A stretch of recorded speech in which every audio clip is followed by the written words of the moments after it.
Hello, friends. Welcome in. How are you today? Thought I'd let the alert finish. How are you all? I hope you're having a fantastic day. Let me just double check that everything is working, then we will begin. Boop, boop, boop, boop, boop. Have you guys looked at your Twitch recap? There we go. That's what it's called. Have you guys gotten yourself the badge yet? I actually don't know if I've gotten the badge. I'm gonna keep my Christmas one though. Boop, boop, boop, boop, boop. Boop, boop, boop, boop, boop. Okay. Scooch this way. Rearrange some things. And we should be good to go. Where's the thing? There's the thing. And welcoming everybody. How are you? Excuse me. How are you today? Burped right as we moved in. How are you today? I'm just feeling burpy, I guess. Sassy, you were here first. Welcome in, Sassy. How's it going? Have you been able to grade your papers yet? And Bruce, welcome in. How's it going? Yemit. Hope you're doing well. Emmers. Wait, why did it play twice? Oh, maybe the fuel up message came in at the same time that that you typed. Thank you so much for the 5-stream streak, Emmers. Sorry that reset for you. Joss, welcome in. How's it going? How are you all? Did you guys look at your Twitch recap yet? Oh, you do have the badge. Oh, wow. It actually, I will say, that actually looks really nice. I really like how that looks. The colors are very nice. Very good. Very, very good. Also, when are the Game Awards? I actually have not voted. Is it like today? when is the Game Awards? Game Awards. It actually looks quite nice. Also, you can't see this, but so all of for the mods in my chat, I have their messages highlighted in gold. For something that gold and purple looks really nice with the badge and stuff. Oh, it's Yemit's birthday. Wait, no, Thursday's Yemit's birthday. Is that what you mean? Like it's Thursday and it also happens to be Yemit's birthday on Thursday? I was almost like, we have to celebrate Yemit's birthday? Oh. Welcome in, Verity and Cakes, hello. we just started stream just a second ago. Hello, how's it going? Oh, thank you for doing that, Emmers. Verity and Cakes, welcome in. And drop you that follow. Your order of Verity and Cakes raid has arrived. We do love some cupcakes. How are you? What were you streaming? Oh, you're playing. Oh, you're also playing Mythwrecked. How goes it? How are you enjoying it? This is maybe my third streaming it, but we get distracted. We're very chatty here, and so things sometimes take a turn. Calamus, welcome in. On Raiders, you're all new. So, preface, 1, welcome in. 2, my name is Jet. Typically when we have a raid, I show a raid video that's sort of like a little bit an introduction to me. However, we're kind of doing a special thing. January 3rd is my birthday stream, and so I've been doing a special video series called the Ozvent Calendar because I am trying to fundraise a trip to go to Australia to visit some of my friends that I've met on Twitch and all that. And so this month I'm featuring, instead of showing a video of myself, I'm showcasing a video of a Aussie streamer. Like, I choose a new one every week. So please enjoy this video. You will learn nothing about me, but enjoy.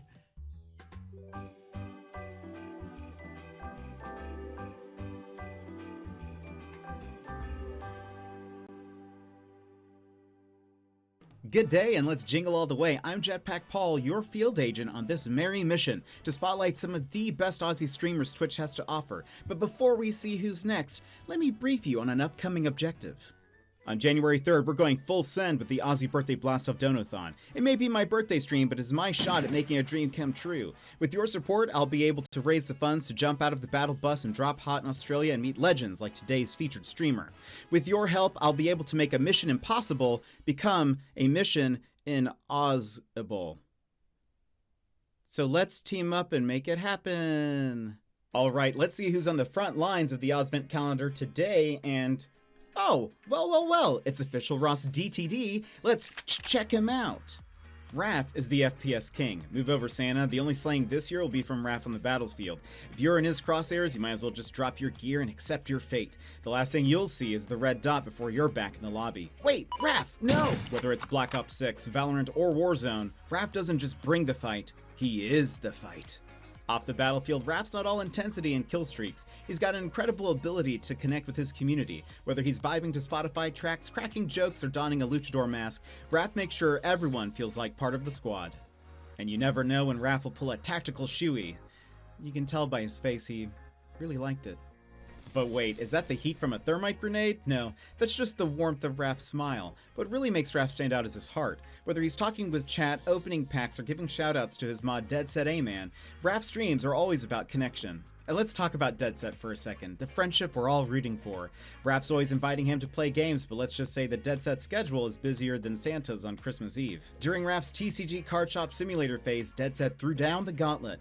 If Raph could pull a $5,000 card, Dead Set would finally play a few rounds of Valorant with him. Now I ask you, what is the price of friendship? According to Dead Set, about $5,000. Between you and me, it's their will they won't they that keeps me coming back. So if you're looking for high-stakes gameplay, a wonderful streamer, and a community that feels like a squad, you need to check out Official Ross DTD. Drop him a follow and get in on the action. It's like joining the winning team. And don't forget, the Aussie Birthday Blast-Off Donathon on January 3rd is your chance to help me complete my mission to meet legends like Raph in person. Let's squad up, make it happen, and you know, if we've reached that goal, I'm gonna cry. But that's all for today's Ozvent calendar. Merry Christmas, you legends. I'll catch ya on the next one. So welcome in, Raiders, and everybody. You've learned nothing about me, but that's okay. You learned about a great Aussie streamer. He's probably even more entertaining, so it's a win-win for you all. So you said you just started Mythwrecked today, but you had played the demo. Excellent. Have you by chance played Roki, which is made by the same people? Because it's also fantastic if you haven't played it. Are you a big indie games streamer as well? Because we love indie games. Oh wait, also you also played TCG. I see here. Hold on, let me read this. Verity and Cakes, a British streamer serving up a delightful mix of cozy and chaotic content. From RPGs to craft streams, they're the queen of memes and dreams. Recently stranded on Ambrosia Island in Mythwrecked, but don't worry, they're also brewing tea and running a TCG store. Joined the bakery for some positive vibes, and first playthroughs. Is the bakery your like community name? Because that's amazing. Yeah, I'm gonna be super old. Your birthday's on Thursday? That's incredible. What are you gonna do? Do you have any plans? But Calamus, welcome in. Hobby Time at Healy's, welcome in. How are you? But yeah, I'm enjoying it. So yeah, I mean, technically this is my third stream. Actually, no, this will be my fourth streaming Mythwrecked, but we get a bit distracted here. We're a bit chatty, and so I don't really know. We've probably maybe done 2 streams worth of content, if that makes sense. So we're probably not that far ahead of you, depending on how much you stream. Also, Opons, welcome in. How are you, Opons? Those cupcake emotes are adorable. They are, aren't they? What you will learn is a skill in making videos, right? I guess you learn that I'm a video editor. That's really about it. Too much to bear. Also, welcome in. How are you? But again, Raph. Official Ross, but Raph is wonderful. And Cisco, hello. Hello, old friend. Hope your holiday season is amazing as you. That's very nice of you, Cisco. I hope you're doing well. How have you been? I feel we learned the vibe here, and it's excellent. Oh, that's good. I'm glad some of it maybe transfers over. I have not, will add that to my list, but yes, love an indie title. So good. I'll have to check out your stream then, because we love indie games here. We play a lot of them. I try to mix in a few,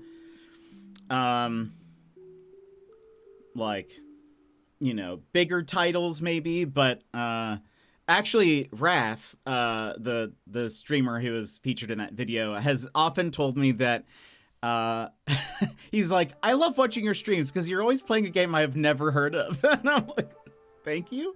Anyway, I do I do love a good indie title. And I feel like us indie streamers, if you play a lot of them, I feel like us indie streamers need to, you know, we need to stick together.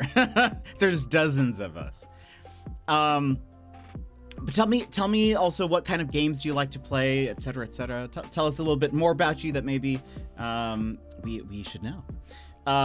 Cisco, you should do audiobooks. You have a voice that'd be amazing for that. Is that true? I don't know if that's true. I think I would do a podcast. I think I could do a podcast. I don't know if I'd read books. I feel like after a while, I don't know. I don't know if people would like it. Maybe. Too Much to Bear, what have you been up to? The bakery and endless baked good puns. I love it. Well, one, I also just love puns in general. So I'm here for it. But also, who doesn't love baked goods? Are cupcakes your favorite baked good? Guess I'm getting a free lunch from a place Embers and I like to go to. What? That'll be awesome. That's so exciting. I hope you have a good time. I hope you have a good time, Yumin. What type of food is it? Just a bit. Cisco, what have you been up to? What have you been playing? What have you been doing? Let's see. Sassy, my day in past years, our religion curriculum has had 2 components that were in separate books. This year, by the way, Sassy's a teacher for those new people. This year, we ordered combined books. Recently started the smaller portion since it's shorter. There are no tests associated with it. It's a perfect filler before Christmas. When we got to lesson 3, I noticed that the students' editions did not match the teacher editions of the book. Oh no. Entire pages were written differently, and the review questions at the end of the lesson didn't match either. That sounds terrible. Reached out to our curriculum rep, see if there was any way she could provide me with a TE that matched the books the students have, and instead of answering my question, she proceeded to explain how the curriculums work together. I even sent pictures showing how the 2 books don't match. I can't with people anymore. Sassy, that sounds terrible. I hope that gets resolved. That sounds awful. Hope you're having a beautiful holiday season so far. Trying my best. I do have a soothing voice. Well, that's good to hear. I find it quite grating and shrill at times. I am gonna have to rate a run. Oh, please make sure you do your thing. Please take care of yourself, friends. If you did not follow Verity and Cakes, there you go. There's another link right there. I hope to check out your stream. I know it has to be, so late for you as well. So have a good one. Thank you so much for the raid.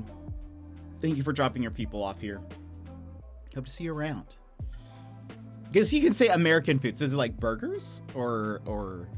Oh, Jet, is your P.O. box still active? Yes, it is. It is still active. Yeah, it'll be going. I think I was going to stop it, but I have just grown too accustomed to it.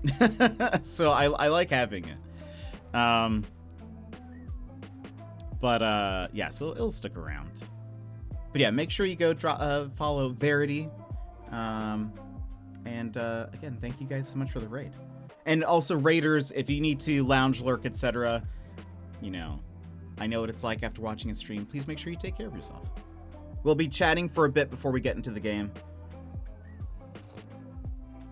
I was actually going to mention, so did you guys, I know some of you looked at your Twitch recaps. Has everyone looked at your recaps? Mine, I never like my recap. I feel like it's always just okay. Or like somewhat inaccurate, Like I always feel like it's just a little, I don't know. I always just feel a little off about it. I guess should I start as a viewer? I'll just tell you about it. I'll just tell you the highlights. I'm not gonna show it off on screen. I don't think it's nearly as exciting. What does that mean? Does that just mean like the content you watch? Because some of those titles don't make any some of those titles don't make any sense to me. Supposedly I watched 1,343 hours. Which I feel like that's not a lot in comparison to like a lot of yours that I saw already posted in the Discord. I visited on 360 distinct days. Is it just 360 or something? It's not a full 365, is it? Was there 5 days that I just didn't show up? I just got an email that you guys might be interested in. Hold on.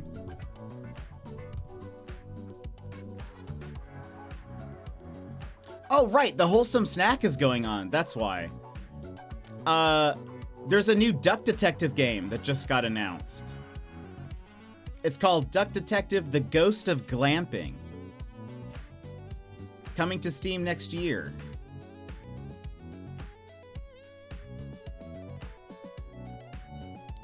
Ooh. I can already sign up for a code. Hold on, let me do this real fast because I'm sure there will be lots of people.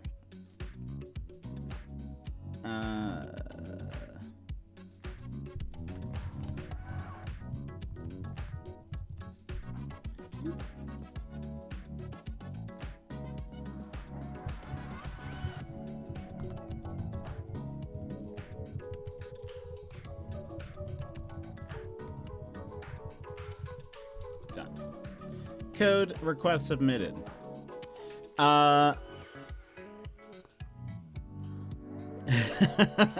Hold? I love that emote. 5,711 hours. Yeah, you guys are crushing it. I just don't understand how she misunderstood my issue. Yeah, that sounds awful, Sassy. Sometimes you gotta. I love it.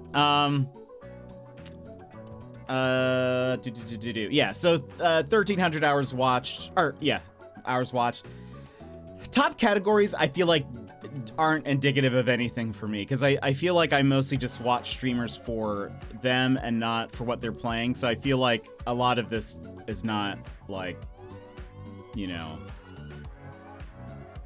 like, it's my top 5. I might as well read them out. It's Just Chatting, Stardew Valley, Call of Duty, No Man's Sky, and X-Defiant. And like, really, maybe only No Man's Sky is a game I actually like to watch. So, and that was number 4. Probably why is, I'm sure it was like whenever No Man's Sky did Twitch drops, and I just had like a stream up. I was getting a Twitch drop. So I feel like that's probably what that was. My favorite streamers of the year. My number 1 was Daz, streaming Daz.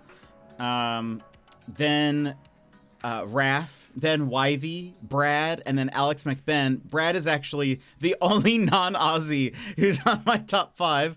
Incredible. I will say, I had, so Yvy, I've only known since July, but I have had over 9,000 chats in his stream, so, maybe a lot. Somehow missed 4 days, only watched on 361 distinct days. I don't remember, like, I feel like it's never, well, I don't know, maybe I just missed a few days. I don't really know. So I sent in total 26,000 chats. Sassy, can you math this for me? If I sent, let's round up to 27, because it's 20, wow, it's 26,879. So let's say it's 27,000. How much is 9,200 out of 2,700? Like, what's the percentage of that? I want to know what the percentage of my chats were that were just in Yvy's stream.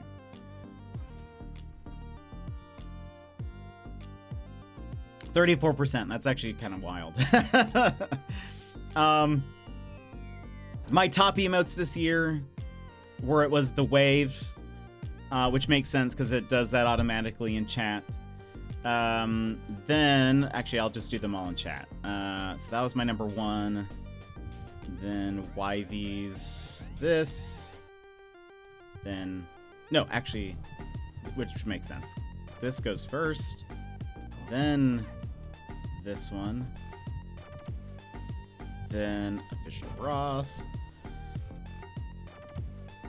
Then, where is it? Oh, he has the Christmas one out.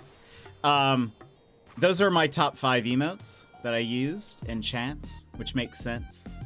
2 of which I made, so I feel like that's good.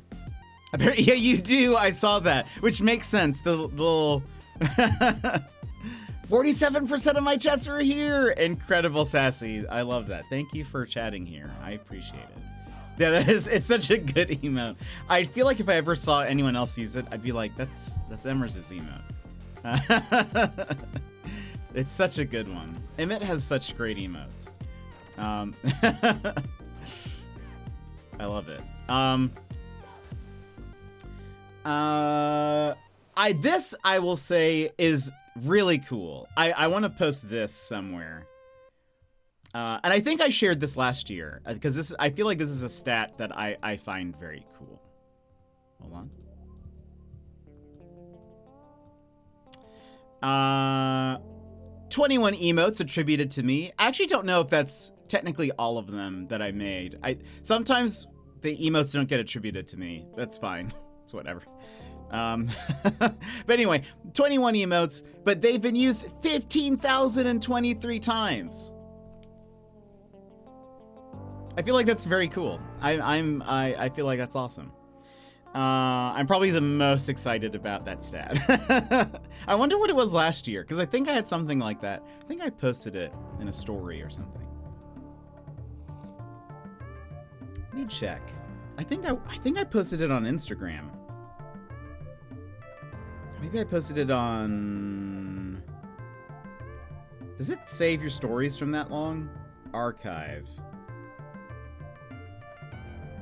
Where's December 2023?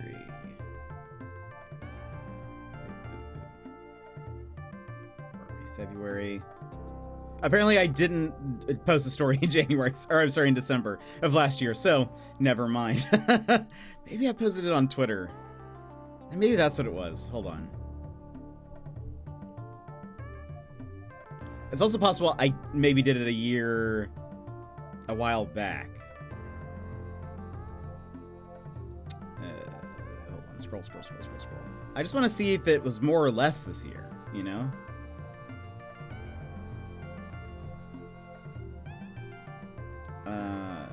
The amount that they were used. Hold on. May. March. January.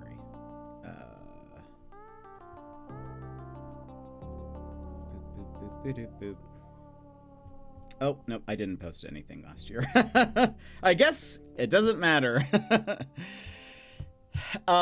Fist bump was your top emote? Incredible. I'm so glad. I'm surprised OS Frog wasn't. Emers, did OS Frog even make it into your top 5? 16,404 chats. 9,000 were here. That is incredible. Emers, thank you so much. Thank you for chatting here. I appreciate it. That's wild. Hype happenings. Okay, yeah. 5,000, almost 6,000 chats sent as a mod. I'm only the mod of 2 channels. That's mostly, well, Pucks would have been streaming at the start of the year. He stopped around February, late February. And then he didn't chat at all. I mean, he didn't stream at all until like last week. And then I became YV's mod like last month, I think. Yeah. Right? Something like that. So I don't know. I also earned 26,931 channel points here or in general? The cat, perfect. Oh yeah, I remember. Okay, I saw these and I was like, this seems, your emotes, Emmers, I feel like describes you like perfectly. Like it's a very good representation of what you say in chat, I feel like. No, negative. And here I spent more than I earned. Wait, really? Dang. What do you guys spend your channel points on? Fishing, that's what it was. Yep, that's what it was. Kind of speaking of, there was a there's an update for Rusty's Retirement where it's like a winter map and there's snow and stuff. I kind of wanted to do that, but I totally forgot. Fishing, that's what it was. We need to do more fishing so you guys spend more channel points. Okay, so that was basically my viewer recap. As the streamer one, I feel like is always like not exciting for me, and I feel like it's never great. So apparently I streamed 972 hours. That seems less than last year. I think I was over 1,000 last year.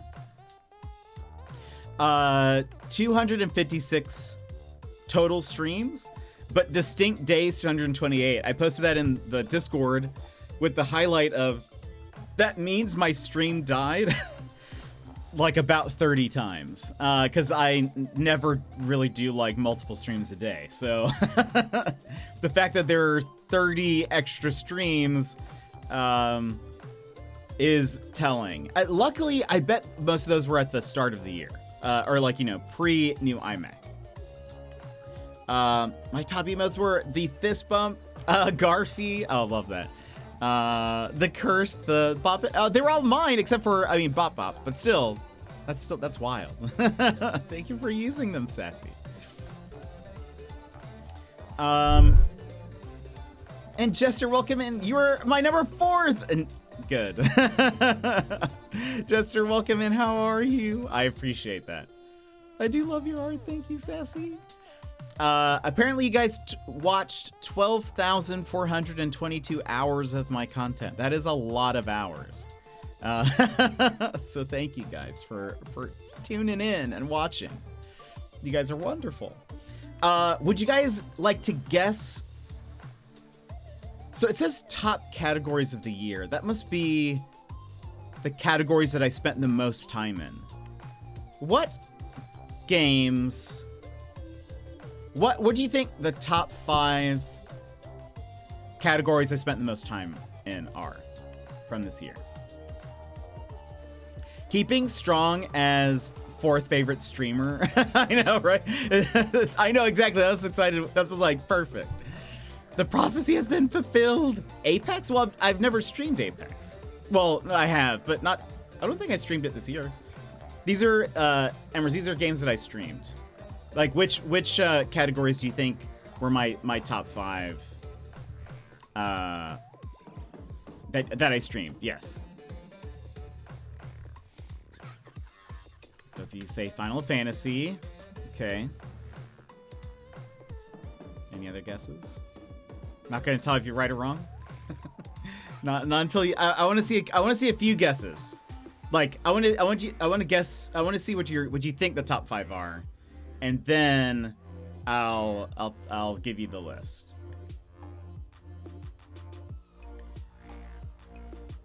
But Jester, how's it going? Sassy also says No Man's Sky. Any other guesses?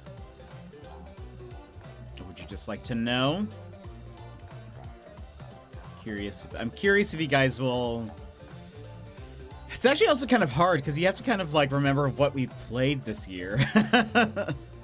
But there actually are quite a few games that took us a long time to beat. So, you know, trying to think of other games. Echoes of Wisdom. I'll go ahead and tell you guys the list. Number 1, you guys are both correct. Final Fantasy. Oh, Jester, good guess. So Final Fantasy was number 1, and that's fair. That took 30 streams. That is the longest we've ever played like a story game. No Man's Sky is number 2. Way to go, Sassy. Number 3, Jester. Oh, Emmers. There you go. Judgment. Judgment is our 3rd highest. Until Then is number 4. And then Arco being the 5th one, which Arco was fantastic. And I was actually just thinking about that game the other day. So, that one took us a while too. It's a decently long game, especially for like a pretty cheap indie game. Final Fantasy and No Man's Sky were on my list of most watched, and I only watched them here, so yeah, that makes sense. I knew it was Arco, but forgot to spell it. Yeah. Yeah, and honestly, all great games. Final Fantasy, No Man's Sky, Judgment, Until Then, Arco, all fantastic. All of them had really great stories.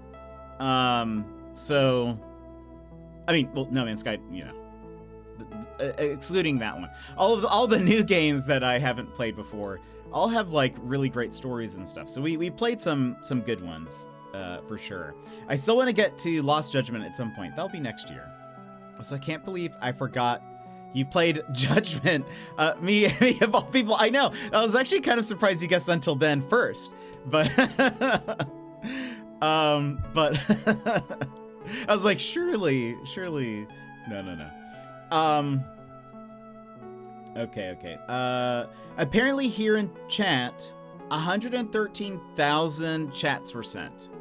That's pretty wild. Our top channel emotes are the fist bump, the Po2 lol, wave, hypers, and then the void, which is great. Just prove how good Until Then and Arco are. Seriously, I still want to go back and replay Arco because there were so many things I didn't get to do, or like because I made a decision, I didn't get to see what like some of the extra scenes are. So I really want to go back. And Until Then, goodness, that was a game.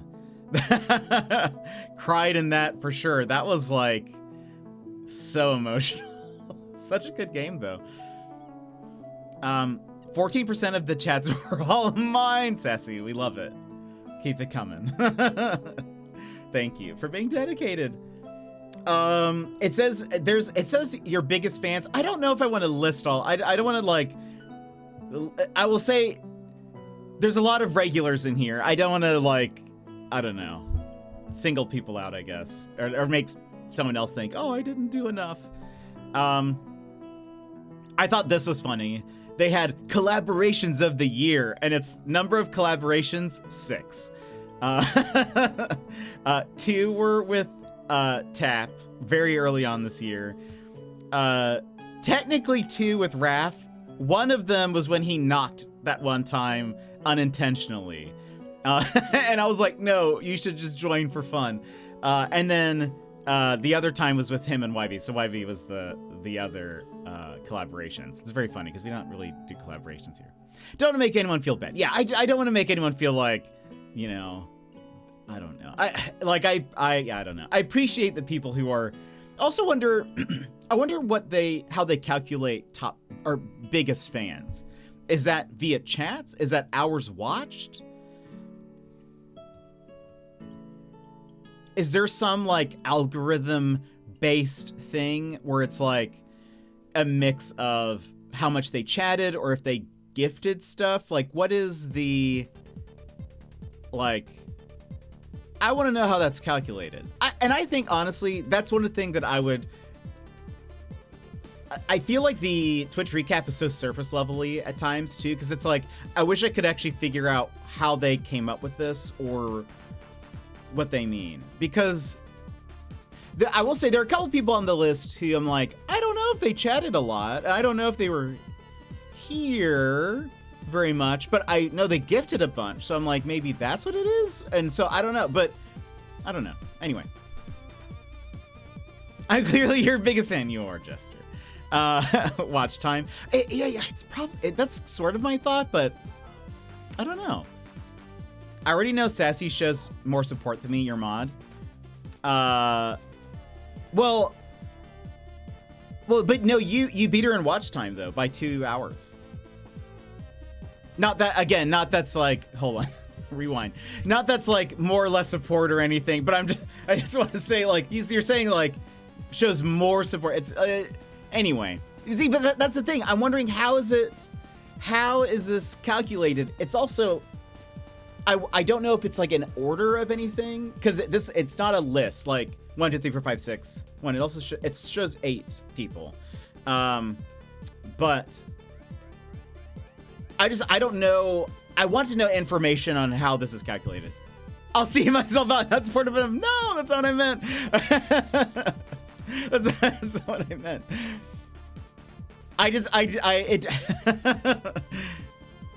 Well, if looking at oh, it is a list. Oh, interesting.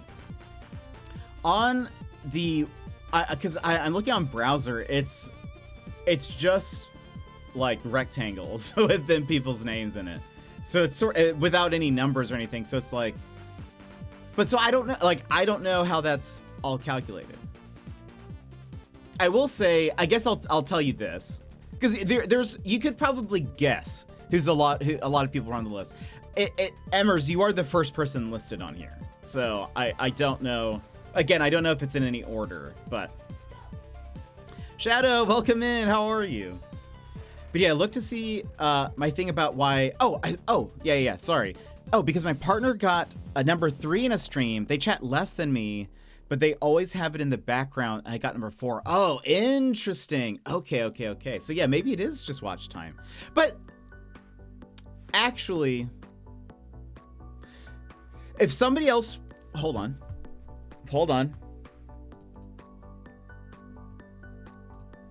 We can figure this out actually.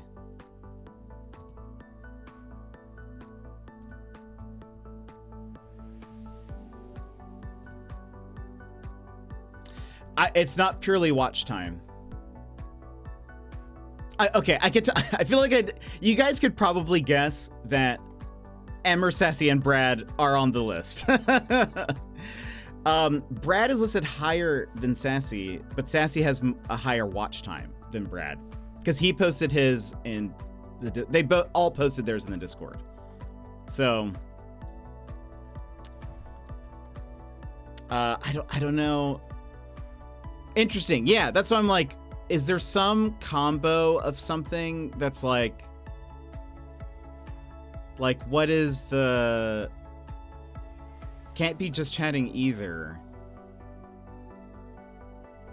Unless this is not in order for me, that could be possible. Like maybe maybe it's not in any order here, like the way I'm looking at it. Because again, for me, it's not in a list. It's just sort of like in a block, and it's just usernames. Because I had almost double M's chats. Yeah, so I don't know. That's what I'm confused. And it honestly would make sense to me if it was not.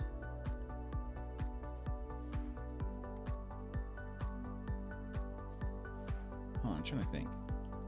It makes sense to me maybe if this is not in order. Maybe that's the case. That it's, you know, it's sort of randomly populated or something. So yeah, I don't know. You see, well, that's the thing. Okay, and this really just goes back to what I was saying. I wish you could break it down. Like, I wish they told you more information. So the only thing he has over me is watch time. Maybe it's not in order. Because I feel like some of this I think would be surprising. You moved from my 4th favorite to 2nd favorite. Oh, Pawns! Do I need to update the bio, oh, Pawns? By the way, I liked what you were making today on your stream. I'm actually Opons. I have to tell you, I'm starting a project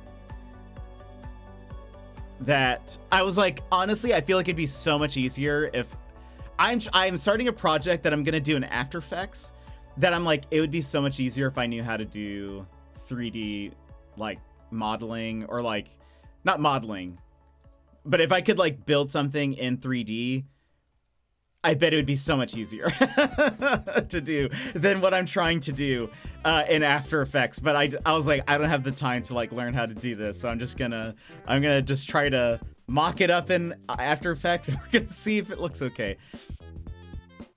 I'm making animated fish. Okay, that's what I thought when I saw your when I walked in there. That's why I did the fish emote, because I was like that has to be a fish in there.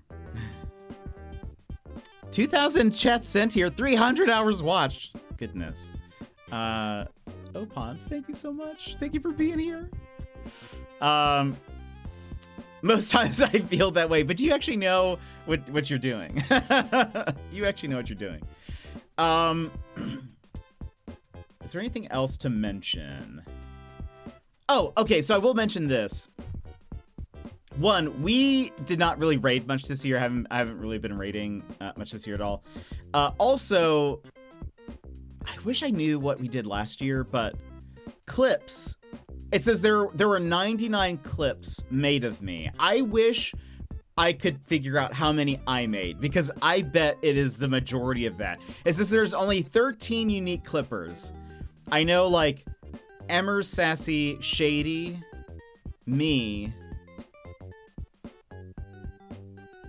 and, like, I'm sure there's a few more, but I wish I could go through my clips of just the year and see how many I made, because I feel like this is a little deceptive, because I will go back and clip something so that way I can then post it on social media, like if it's a game that I got a code for or something. So, like, it's saying I got 99 clips, but I would like to know which ones were not me. You know, I wish I could figure out that number, because I think that's different. Honestly, they probably could give you all that information and more. Part of me wonders if they couldn't. Like, I kind of wonder if this is so surface level that they, like, don't actually have the breakdowns of this, because otherwise it's like, show us the info. My top viewed clip is actually from Judgment. And it's a clip that Shady did. I honestly have zero idea why this one was watched so much. It's not an interesting thumbnail. It's like a kind of humorous clip, but I wouldn't say it's like particularly good. We probably had better clips, but Judgment, the Yakuza spinoff. Yeah, we played that earlier this year and I loved it. It was so good. And I want to play the second one. We played that, was that February or January? No, it was January. Yeah, Opons is very good. It actually made me want to play the Yakuza games. I've never played them, but now I'm sort of like, maybe we do that. But they tag who did the clipping. Would it really be that hard to count the number per user and make a list? Well, the problem is that you can't sort clips by the year. You can do top 7 days. It's like top 7 days, 30 days. No, is it, wait, day, week, month, all time. So that's the problem. It's like I can't select looking at them at a year and then going through, all right? Or then you would be able to do that. Otherwise, you have to go by all time and then sort through all of the clips and figure out who clipped what. I haven't played Judgment. It's good. It's very good. Wait, you can't, but Twitch could. Yeah, that's the thing. they definitely could. Like, I wish it says like clips made by you, or Clay. Oh wait, no, clips. Oh no, it's of you. Clips made of you, 99. I wish I could click on that and it'd be like a breakdown of, you know, who did what or whatever. Or like 13 unique clippers. How many did each one clip? Whatever. Like a Dragon is so good. Basically, the story is hyper-realistic, serious stuff, and the gameplay and side missions are super silly. Over-the-top physics don't exist. I really want to play it. I've seen little random clips, and each time, like, it seems so good. Especially some of the newer ones. I saw that they're also making, like, that other spin-off, the pirate one. Or, like, he's dressed as a pirate, I guess is what I mean. I don't know if he is a pirate. But anyway, I was like, that looks very fun. And I don't know. I'm kind of interested in playing some Yakuza. It would make more sense to give you a more detailed breakdown. Yeah, I honestly think the Spotify Unwrapped gives you more details. Than this. Okay, but so, but the point I was going to make is two things. We did not raid very much this year. I also We didn't really get, I think we've had more clips in previous years. I would say maybe I clipped, and I feel like I clipped the most this year, so I don't really count that. They gave me the title of Clippable Raiding Adventurer of the Year. I was like, that doesn't make any sense.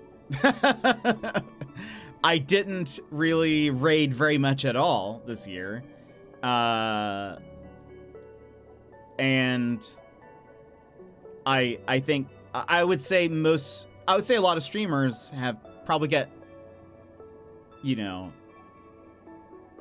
upwards of 100 clips maybe a year, potentially, depending on how often they stream. I think for someone who streams as much as I do, I feel like you'd expect more clips. Probably also by more people that weren't just me.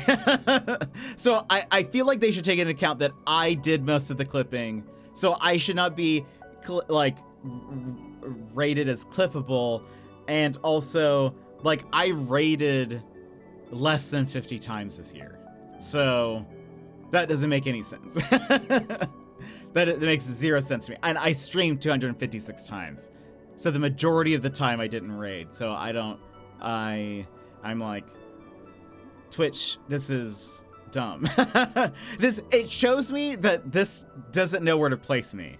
It's like, we don't know what, there's nothing that stands out here, or just give him something. Just give him a thing. Like a pirate, that would have been so good. They just tossed some word magnets at the virtual fridge and used whatever stuck. 100%. Yeah, this doesn't sum up, like, our year, I don't think, you know? In my opinion. But let's see. Oh, also, is it high scores of the year? New followers? That's tainted because we got follow botted. So, like, so that's, like, not a useful number. 114 subscribers, 13 hype trains. On the flip side, I think I started... Hold on. As a viewer... apparently I contributed to 111 hype trains this past year. But anyway, we had 13 hype trains here, and 1,730,000 channel points were spent this year. But anyway, yeah, so some of the numbers like feel weird because I'm like, well, okay, so follower number, that's not accurate at all, because we got follow botted twice in the past month. Was that a month ago? Yeah, it was about a month ago. So I'm like, okay, so it's not correct. Which I feel it's probably fine. I think in actuality the number's probably quite low. I think this was not the best year for us in terms of like general growth. So I feel like you know, it's probably better that I don't know the actual number. Oh, and then they also have the community recap. Don't recommend. It's mostly ads. It's like, there's one part that's like, the community's favorite snack is the McDonald's Big Mac or something like that. And I'm like, is it though? How would you know? They literally, you know, it's paid advertising.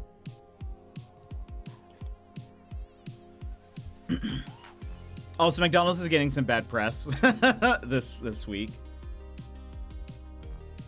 Kind of humorously. Anyways, that's my recap. My viewership one, I think, like, or the one as me as a viewer. What community did they pull? Because it wasn't mine.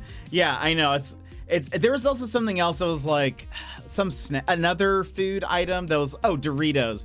They were like, they have a lot of Doritos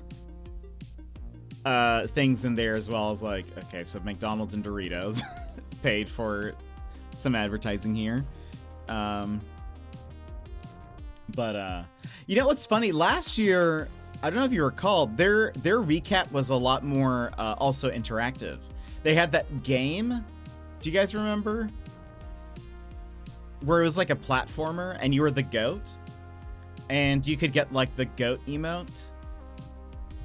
Do we recap? What is that? Goat. Yeah. You could get this guy. This year, no game. Nothing. It's just a basic list, pretty much. Also, you may notice I have changed my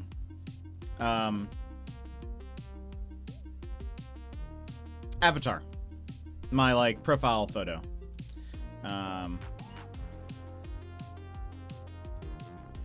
What is this?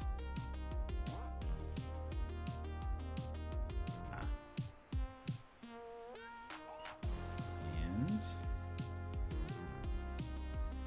okay. Sorry, I was just checking a setting. Anyway, so that's my recap.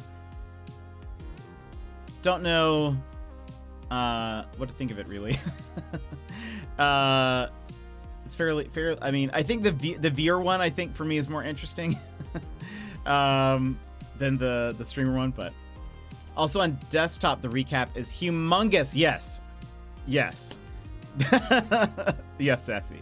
I actually had to do that. I had to zoom out so I could screenshot some of this.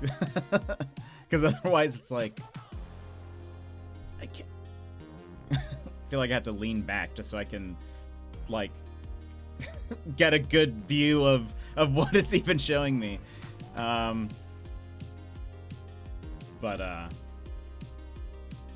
feel like it also, I feel like the streamer one also just shows me how little I do. I think, like, the fact that our collaborations are so low and all that, it just shows, I feel like,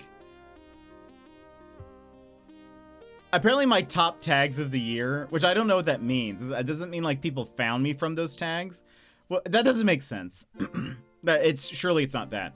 Because my top tags of the year were English, cozy, and family friendly. Family friendly kind of is more unique, I guess. Cozy is one that a lot of people use, and English is a default tag. So like, what does that? It's because I've set my, streaming language to English. So why would they, I don't know. What does that even mean? What is your top tags of the year? Like, those ones that are used by a lot of people? I wouldn't think family friendly would be up there. I feel like family friendly streamers are, like, more rare than not.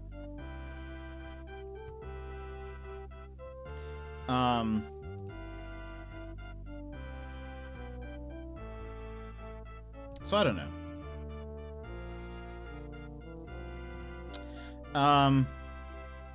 But alright, friends. Anything else before we get into the game? Before we take our BRB? Anything fun? Anything exciting that we should know? Oh! Never mind. I had an idea, and then I was like, wait, never mind. So excuse that little random epiphany that I had. I'm trying to think, is there anything else, friends? Anything else going on? I'll check the wholesome snack after stream, see what they announced, which new indie games look cool.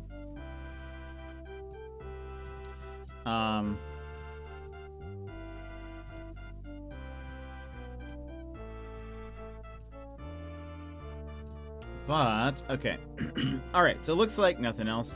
Let's go ahead and, let's see, I managed to get 3 papers graded, not 3 assignments, but 3 individual papers. Then food got here, and how can I work on an empty stomach? It's so true. So very true. What did you get for dinner?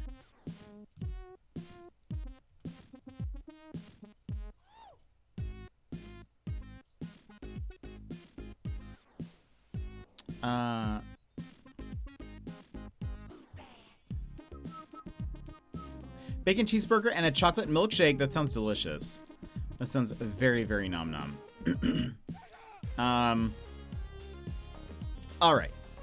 Let's go ahead and we'll run ads. We'll play the Ozvent video, and then we will be we'll come back with Mythwrecked.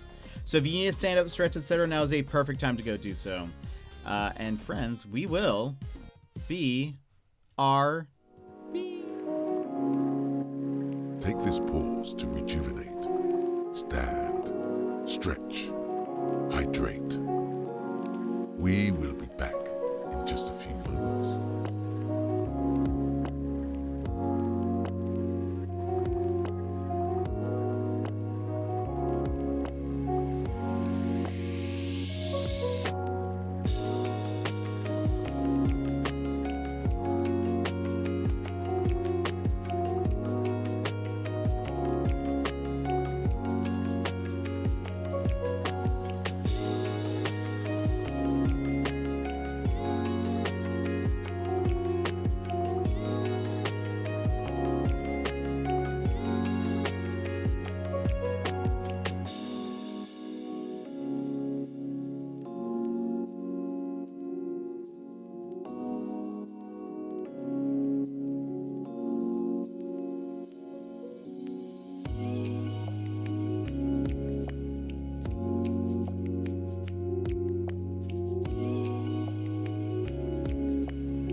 Good day, and let's jingle all the way. I'm JetpackPaul, your field agent on this merry mission to spotlight some of the best Aussie streamers Twitch has to offer. But before we see who's next, let me brief you on an upcoming objective. On January 3rd, we're going full send with the Aussie Birthday Blast-Off Donut. Oh wait, actually, hold on. I forgot, I have to update the file here. There's something new! There's something new that I forgot to add, so hold on. I gotta fix this, then we'll watch it, then we'll come back. Hold on. Hold on.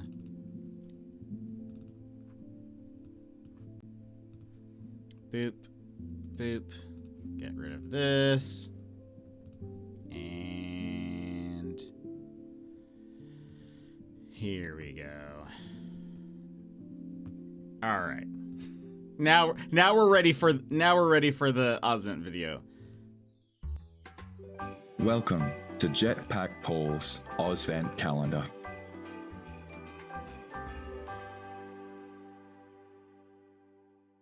Good day, and let's jingle all the way. I'm JetpackPaul, your your field agent on this merry mission to spotlight some of the best Aussie streamers Twitch has to offer. But before we see who's next, let me brief you on an upcoming objective.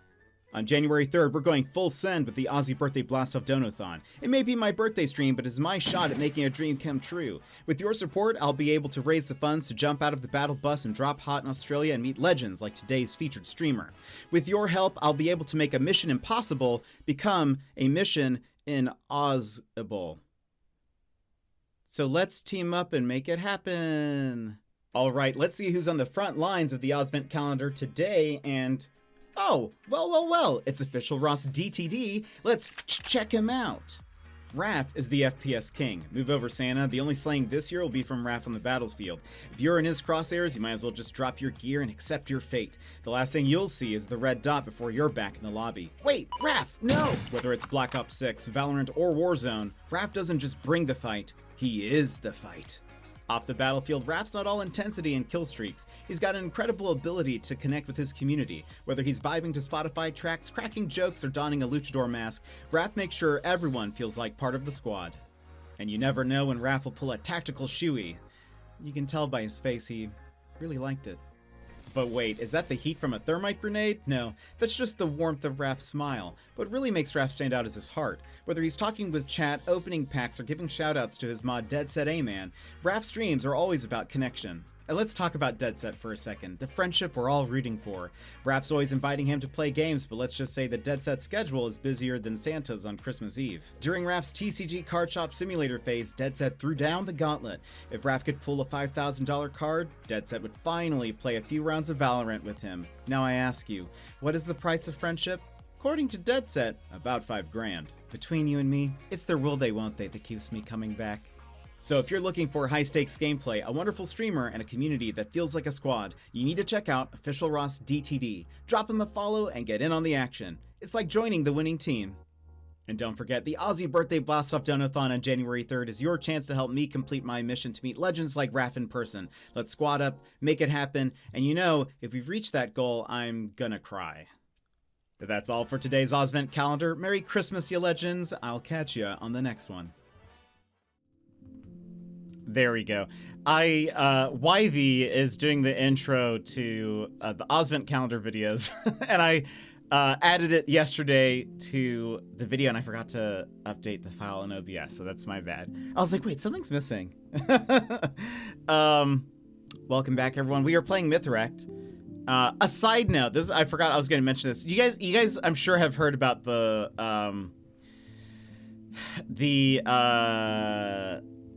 guy who killed the CEO of the insurance company.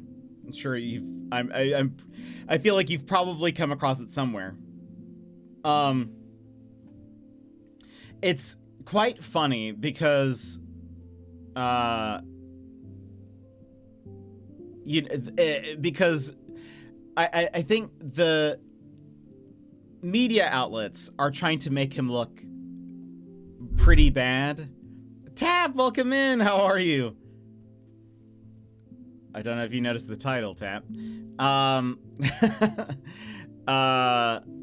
So the guy who thank you, I got it from you. What's funny, also side note, I was watching a video yesterday and they mention in the video twice I bought a zoo, or that we bought a zoo, or whatever it is. And I was like, what's that called? The Streisand effect?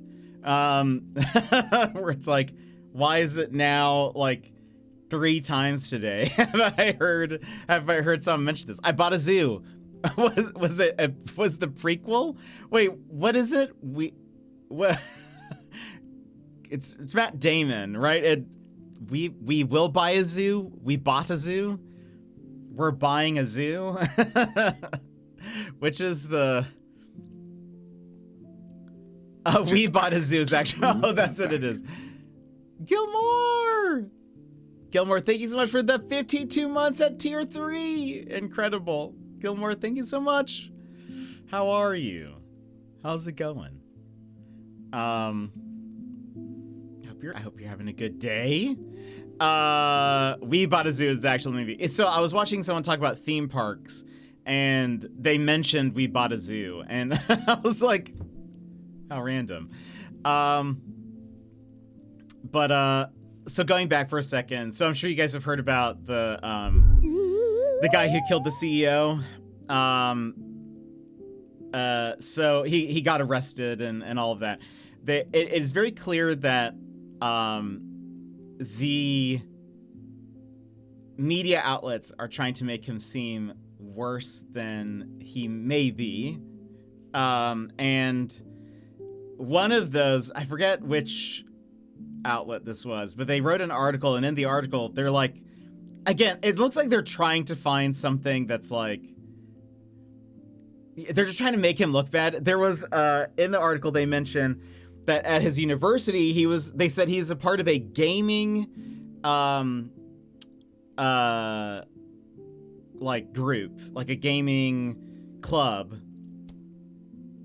And they said, one of the games that he was involved in was one in which players play as assassins, killing their targets and whatever. And in the next sentence, it's like, in Among Us, blah, blah, blah, blah, blah. And it's like, Electric Kitty, welcome in. How are you? 2V, hello, welcome in. I was like, that guy is pretty sus. Yeah, they're like, I was just like, really? You're trying to make Among Us look like that's what inspired him to be an assassin or whatever. Or like as if that's the reason, like he was just, I think they're trying to make him seem more unhinged rather than like he had a specific motive. And it's clear what his motive was. It's sort of like how before he was arrested, a lot of the news outlets are like, he's armed and dangerous, like everyone watch out. And most people are like, no, I'm pretty sure I'm fine. I'm pretty sure I'll be okay. I think, it's, I'm not a CEO of, some company, so I think I'm okay. Daz, welcome in. How are you today? Daz. Justice for Luigi. It's those video games. I'm doing good. Electric Kitty, how are you? Yeah, I mean, we don't have to get into it, but, I mean, trying to be careful what I say. There are worse things that have happened. Is that? I don't know. It's crazy. Yeah, it's so true. It's crazy because he was with me on December 4th between 9 a.m. and 9 p.m. So strange. Yeah, same. He was here. he was here while we streamed. He was just in the corner. Daz, just want to say you're my #1 watch streamer, and Ross is actually my #2.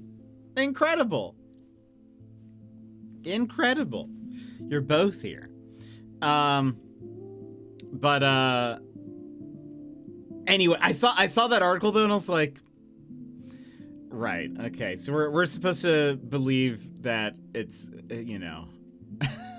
him just like, as in I watched you the most out of any streamer this year.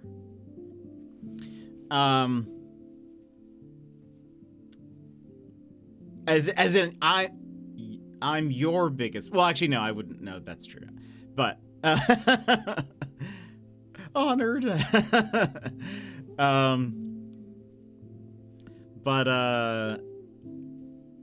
Anyway, yeah, it's so strange. Just hashtag justice for Luigi. There was some other. Oh, I saw. There was another trending hashtag was hashtag assassin bay, which I was like, all right, everybody calm down. Ridiculous. I'll take number 2 to Daz any day of the week. You guys are all amazing. I saw someone say, I saw someone. I saw flippy flip. I saw someone say he puts the cute and execute. Oh boy. Lurk, assassin who? Uh-oh, Gilmore's gonna go assassin somebody. Thank you for the lurk, Gilmore, and again, thank you so much for the 52 months and at tier 3. Incredible, thank you. But I guess for the new people, did you guys look at your recaps? We just went over mine. I love how many people are commenting on his attractiveness. I saw an article refer to them as a person of interest and saw so many replies like, oh, most definitely a person of interest. It is sort of kind of wild. I can't remember. So people have been talking about, because this is true, like there have been a lot of photos of him, like mugshots. And they're publishing all of them, which is, I think, a little odd. I would say I lean towards a few people's comments that it is probably very likely that there is an intention behind there to kind of use this as an example of, like, you know, as a reminder to people, don't kill CEOs because you will get arrested, you will get in trouble, you won't get away with this. So I do feel like that is an intention behind that. Granted, he did travel to a bunch of different, like he was in custody in several different places, which means he gets photographed at all those places. So there is a reason why he would have all of those, but it's still, not all of those typically get published. But I saw someone say, because they were like, wow, he's getting so many photos taken. One of the comments were like, news people, we get it. He's hot. It's just like, it's so funny to me. Everybody is talking about just that he's very attractive. So I think it's very funny. We should all also boycott McDonald's for being snitches. So in the Twitch, if you look at the Twitch community recap, it's definitely an ad. It's not marked as one, but it's like, the community's favorite food item was the McDonald's Big Mac or whatever it was. And it's like, 1, doubtful. 2, obviously an ad. 3, like, that's so yeah. They also talk about, like, they also talk about Doritos and some other, like, I mean, I know a lot of people eat Doritos, but, like, it's very clear, like, these are all ad placements. But in my head, I was like, McDonald's trying to get on the good side of people. And Jetpack Dude, welcome in. How are you? Is that your ginger doppelganger? I wish I mean, actually, you know what? I wonder what the other side of his hair looks like. I had actually never thought about it. I wish I had his beard, though. I actually wish I had a like, lighter beard. I think that would be cool. Like, I wish I had either, like, a red beard or a blonde beard or whatever. Obviously, it would need to match the rest of me. But I feel I like they look cooler, I think, than just, because you can barely see my beard right now. I feel like it's hiding in my black shirt. It's nice to see people unite, like when Pokemon Go happened. This really is just like Pokemon Go when it comes down to it. It is actually very funny because I feel like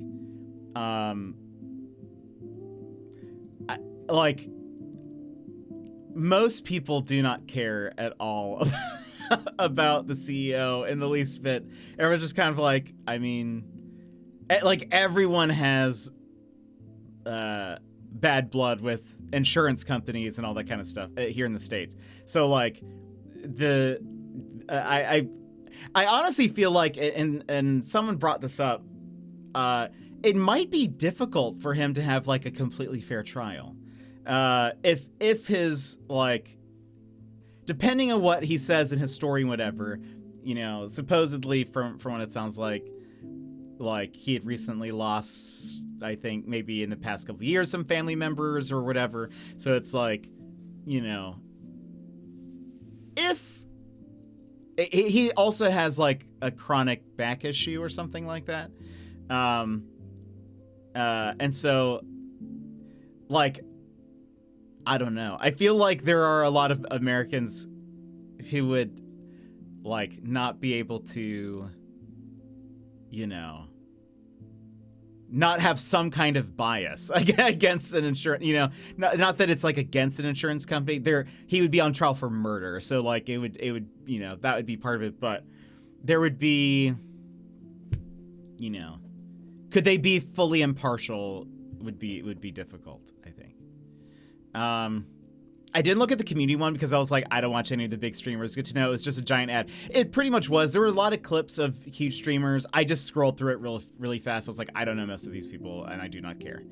I would say get more sun to lighten your beard, but you're in 30 Days of Night up there. No, I guess I mean, like, I don't know. Like I have a lot of friends who have, like, you know, I mean, their hair is blonde or their hair is red or whatever. And so, like, you can just see much more detail in lighter beards.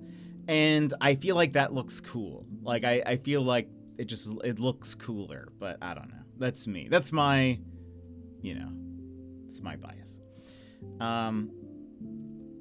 Wait a few decades and you will. Wait. What was that in response to? I'm just checking that bit out now. It's very weird. It is.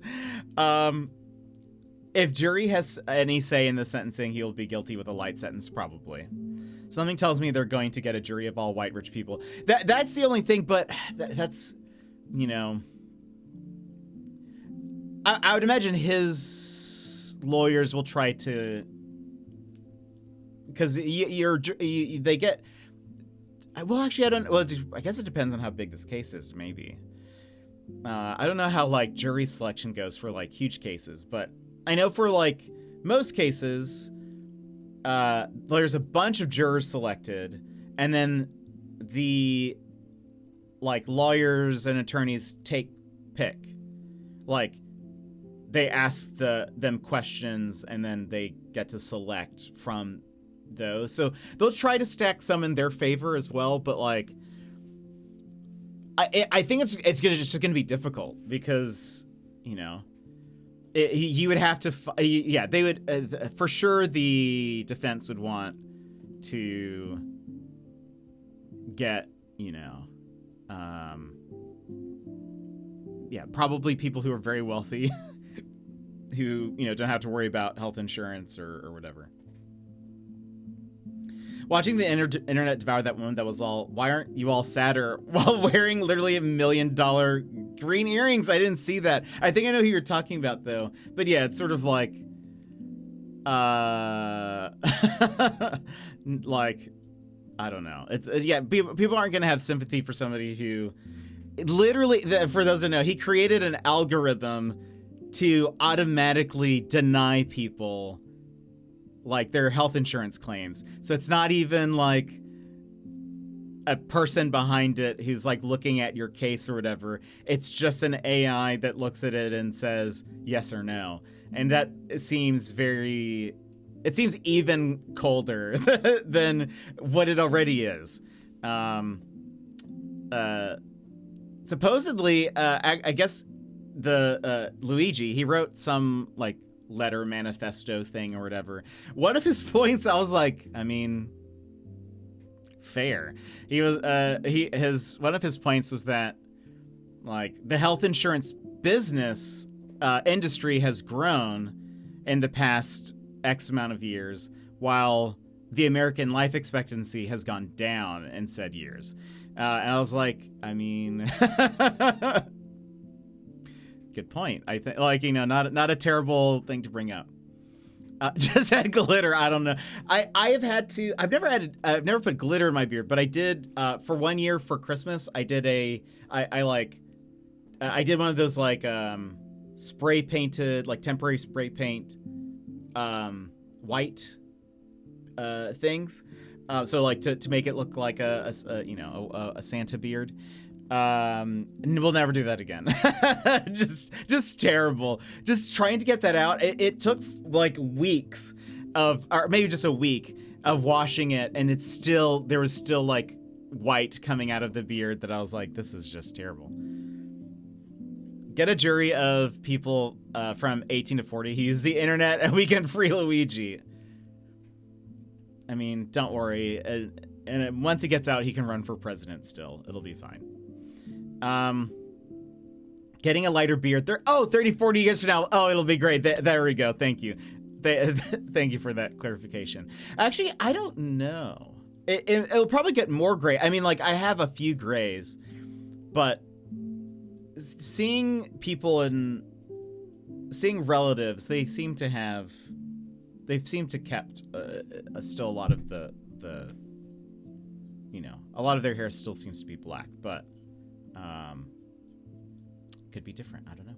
And Macross, welcome in. How are you? I want Luigi, or I want Johnny Depp's lawyers representing Luigi. Oh boy. Wait, what is that? Macross, is that a typo? I don't know what that means.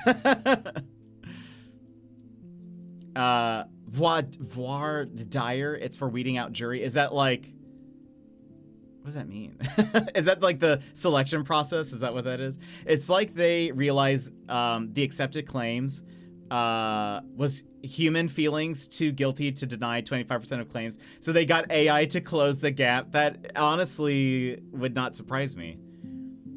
I've been lurking a bit. Thank you so much, Macross. I appreciate the lurks. Anybody who lurks, thank you for doing so. Have you not seen My Cousin Vinny? I actually don't think I have. I know of it, but I don't think I have.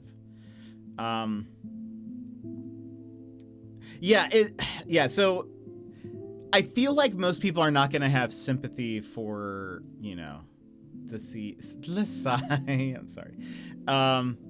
For the guy responsible for pioneering an AI that just makes it easier to deny your health insurance claims. My Cousin Vinny holds up. You should watch it. When I've heard, I mean, I know it's a classic. I just haven't, do a B2B. Oh, Back to Back with White Men Can't Jump. That's also a movie I haven't seen. that was 90s, right? Yeah, so I don't know. We'll see what happens. I mean, Luigi definitely has a lot of sympathy on his side from a lot of people. Obviously, I think, probably the people you're going to hear from, like politicians and other CEOs and whatever, they're going to try to villainize him, not saying that he did the right thing, but like they're gonna definitely villainize him even more, trying to make him, look bad or seem unhinged, or because I feel like the best thing, if you wanted, as a defense person, the best thing that you would want to do to remove sympathy is to, like, if you wanted to remove sympathy from the general public, it would be to try to make him look deranged or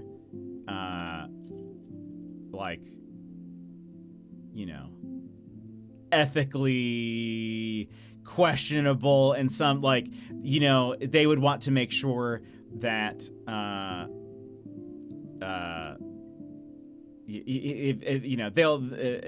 don't know, they want to make you think he's just a bad person overall, or that he's, said something or done something else that was really bad or whatever. You can post it here. I probably won't watch it till after stream, so I don't know if you want to watch it or post it in the Discord. That might be better, but voir dire is basically where they question the jury to determine if they'll be impartial. If they know the defendant, what their stance on the death penalty is, lawyers and the judge will ask questions to determine suitability, but lawyers will also use it to stack sides. Yeah, so okay, so that makes sense. I didn't know that was the term. I served on a jury last year It was very exciting. They were is pretty fun. I actually really enjoyed it. I know some people like dread doing jury duty. Wow. Try saying that 3 times fast or at all. But I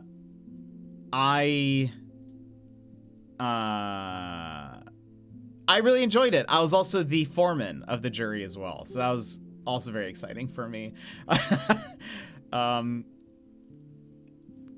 Perfect. Yeah, I'll check out the clip after stream. Oh yeah, they're digging through his past girlfriends and stuff as we speak. Yeah, there you go. They'll want to, you know, they'll want to make him look bad. That's gonna be their goal. Always say I'm busy when I get selected for jury duty because I know I'd be the worst. I'd pick a side at the start and defend my point of view no matter what. Oh no. Reminds me of I saw a clip actually recently of Modern Family, which I only watched like the first season of that show. But it's where that one lady, I don't know her name, they're like doing the selection process and she's like, they're like, do you think you'd be able to be like an impartial juror or something? And he's like, or she's like, yeah, whatever. Like, yes, like I think I can. But I know he did it. And they're like, what? And she's like, yeah, just look at him. I know he did it. And they're like trying to calm her down or like trying to stop her from talking. And then she's like, also, I know that guy behind him also did it or like or is involved. And it's some guy who's like in the like, you know, like the viewers area. And they're like, ma'am, he's not even a part of the trial. And she's like, well, I know he's done something. And they're like, okay, lady, we get it. You don't want to be on the jury, like, you know, whatever. But she's like, she actually does want to be a part of the jury. She's just is unhinged. And it's like going wild. But TMZ has a pic of him up now, caught at a moment that makes him look angry and vicious. Yeah, I think I saw that too. And for sure, like, yeah, they're going to choose the worst photos of him. Granted, I feel like the one, does it turn out she's correct? I don't think you find out because I think, I as far as I know, I've never seen the full episode, but I think she just doesn't get on it. I think later,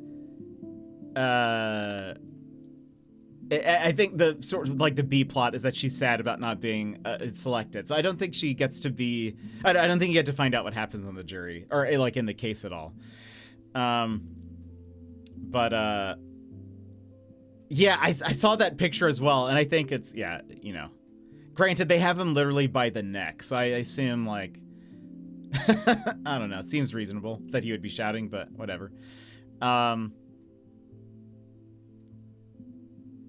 Let's see. I was able to postpone my jury duty until this summer.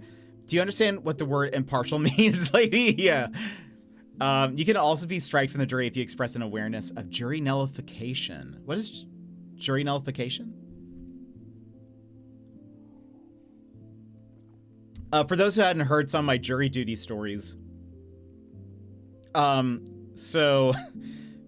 I find this humorous now, but basically, one, it was a murder trial that I was sitting on, and this was before the final selection, but they'd already asked us questions and all of that. That was like really early on. They had already gotten rid of a bunch of extra people, but we had like 4 extra jurors. So there's 4 extra jurors and we don't know who's like an alternate, basically.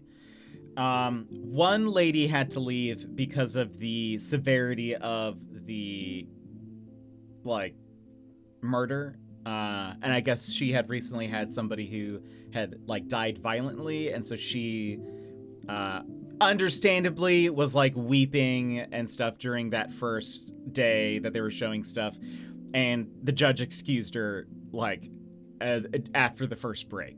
She was like, we're very sorry, you can go home. So then we had 3 alternates, or 2. No, I think that we had 2 alternates. So we must have had just 3 alternates total. But, so one of the things they tell you is that, you're not supposed to discuss the case, with anybody, nor before hearing all of the facts are you as a juror supposed to express if you think the person is guilty or innocent, even with other jurors, because that could then sway other jurors' opinions on, if you hear other people say, I think this person is guilty, you might start thinking, well, if everyone else thinks they're guilty, maybe they're right, and, it sways your opinion without hearing all the facts. You can't even discuss that without, all of the facts being said. You can discuss, things about the evidence or what you've heard, but, they don't want you really, it has to all be, official.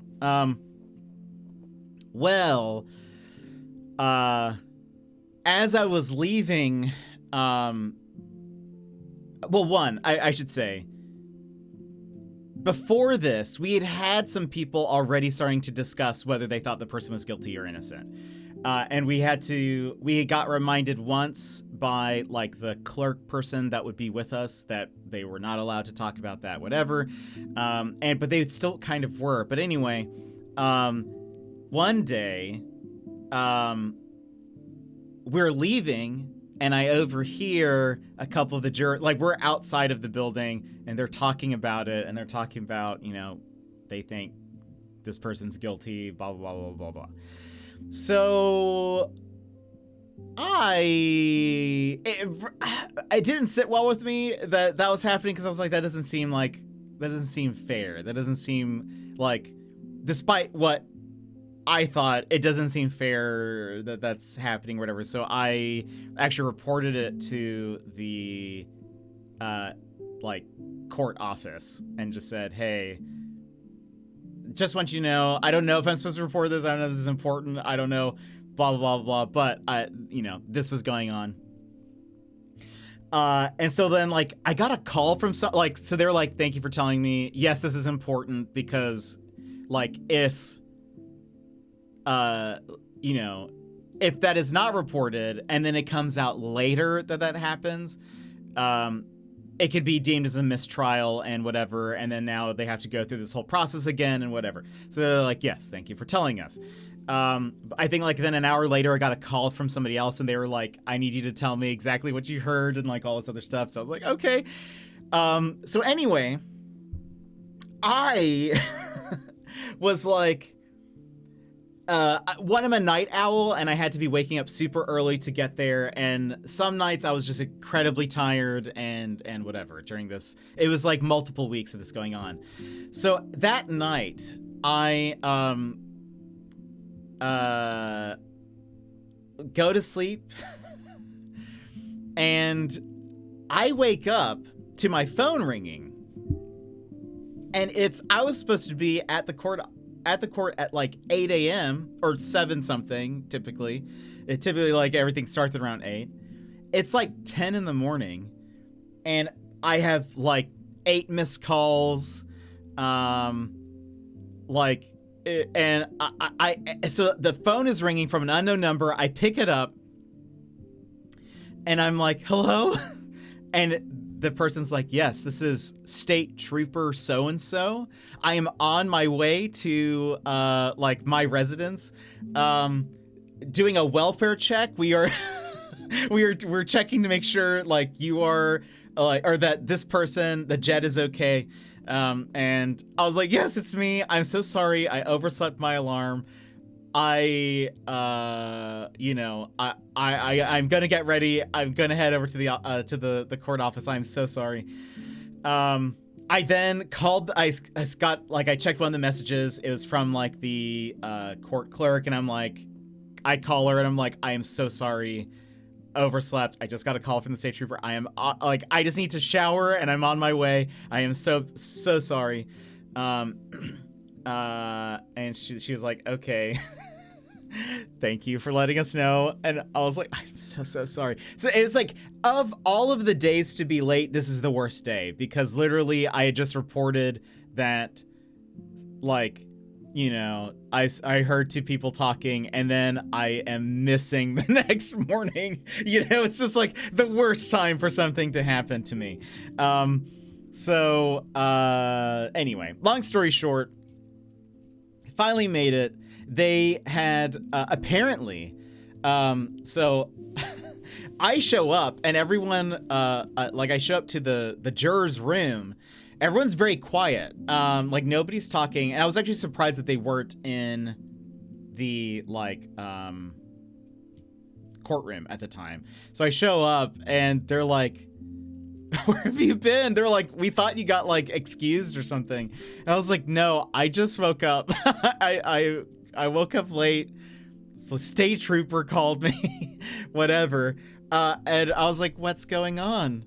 Why you guys aren't in the courtroom? And they're like, social anxiety worst nightmare. Yeah. But I was like, haha, what's going on? What's the deal? I was like, were you guys waiting for me? And they're like, no. They're like, you haven't missed anything. All this morning, they have been bringing us in one by one to question us. Like in front of the court on the record. I was like, oh, really? Okay. They're like, we can't discuss why. And I was like, oh, yeah, that's real weird. Okay, I guess I'll wait my turn. Anyway, they brought me in last, and a couple of things. One, I apologized. I was like, one, I am so sorry for being late. I overslept, and I realized this is literally the worst day this could have happened. I feel like earlier I had charmed, I think, most of the courtroom before like the actual proceedings had started. Like when we were being selected, because I made like a joke and they found it funny. And so I feel like they were at least more lenient towards me. So they were like, it's okay, it happens, you know, whatever. I will say, I don't know if I should have said this. Basically, they asked me if I had been discussing anything with any of the jurors. I said no. They asked me had I heard anything, and I definitely answered with like sort of revealing that I was the one who reported hearing other jurors. Looking back, I don't know if I should have said that. I don't know if I was supposed to sort of not reveal that information. I don't know if like the attorneys know. Like I didn't know who knew what. Obviously the judge knew and the clerks knew, but I don't know if that information is discussed with like the juror, but with the attorneys and stuff. But I definitely said like, so this is what I heard, and then I can't remember what else I said, but it was very I think anybody would be able to piece together I was the one who reported the jurors talking. And at the very least, it was clear enough that the judge did directly ask me. She was like, because you...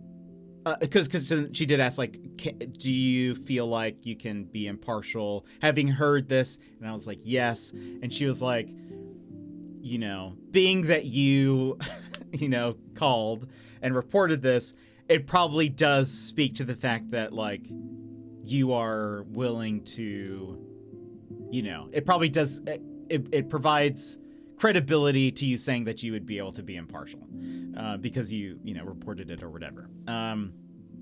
So at that point, because I think because I had said that, she said that, and I feel like then it was everybody knew at that point that I was the one who reported it.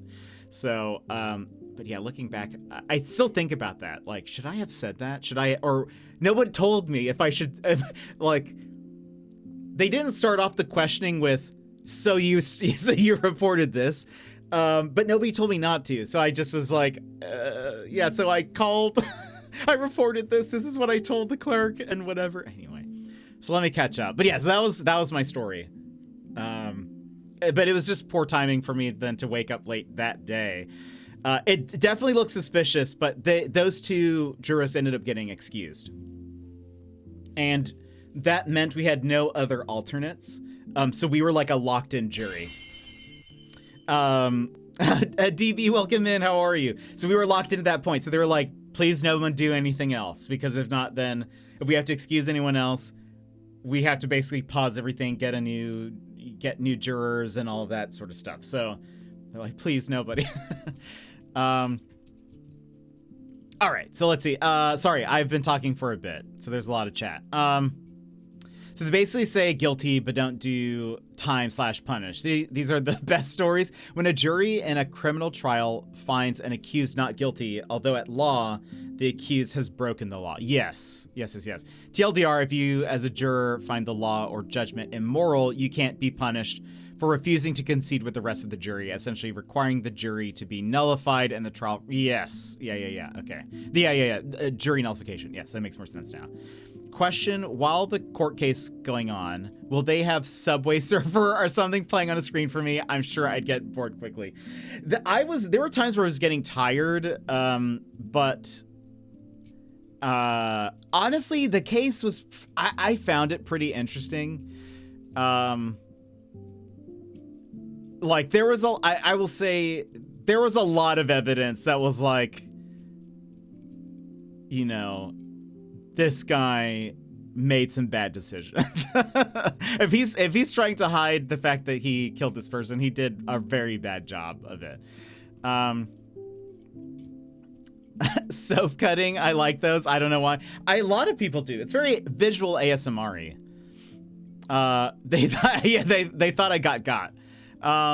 That's a funny social anxiety, worst nightmare. Well, then you would have been lying, so you did the right thing. Yeah, well, that's the thing. Like, I guess, I don't know. I suppose just, coming out with it up front, being like, yeah, I was the one who called. I guess it wouldn't be lying necessarily, because the thing is I don't know who knows. And so, like, I don't know, because this was in front of everybody, including even, like, the people, like, the public watching. And so, like, I don't know if that's, like, okay. Like, I don't know what's supposed to be said. I don't know if, this gets told to anyone else. But, like, the defense is there, the prosecution. So, like, even the guy who was on trial was there, like, all of that. So it's sort of like, I don't know. Don't know what's what. They asked me, they were like, what did they say? And so I had to say that, and I felt real bad because, again, the defendant is there, the guy who's on trial for murder, and he had so part of the trial was that he went on Facebook and afterwards had messaged a friend and had basically, he had messaged a bunch of people, but very heavily alluded to the fact that I think he even said that he killed somebody. Like it was very clear, like it was straight up. And his defense was that, well, one, he never took the stand, but like the defense argument was that somebody else logged into his account, and that's what it was. And there was some, like, he said something else, or like the defense said something else that was very clearly like, all of us on the jury have probably used Facebook in the past, and what he is saying happened is so unlikely. Like, it is just almost impossible. And I can't remember what it was that he had said specifically, but I remember, even like as somebody who does social media marketing, I remember being like, that's not how Facebook works. Like, that's not like a thing. And granted, you can't use that as like an evidence thing, because it's, you know, that's not, I can't use my own experience there. But like, anyway, so like the jurors who were talking had said like, oh, do they not think we know? Do they think we don't know how Facebook works? Like, it's very clear that he's guilty and blah, blah, blah, blah, blah, blah, blah. So they made me repeat that in front of, you know, the defendant and all of that. And of course the defense, which, you know, I wonder, I'm curious what the defense attorney thinks, like, when he hears that. Like, I wonder if he was like, oh, so that didn't fly very well, like with the jury, like, or maybe that was a very flimsy, you know, defense or whatever. Anyway, long story short, the guy did end up he was found guilty.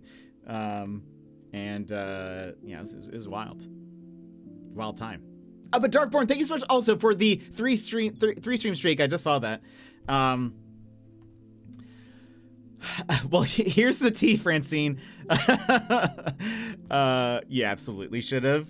Going good here. We were just talking about the time I served on a jury. Unlike the CEO killer, who has done a great job framing my boy Luigi, hashtag free him. I know that I should be on the jury. But I did get to be foreman. That was very fun. Cringe. I did get to be you retelling. I did get to be foreman. That was fun. I got to lead the discussion on, like,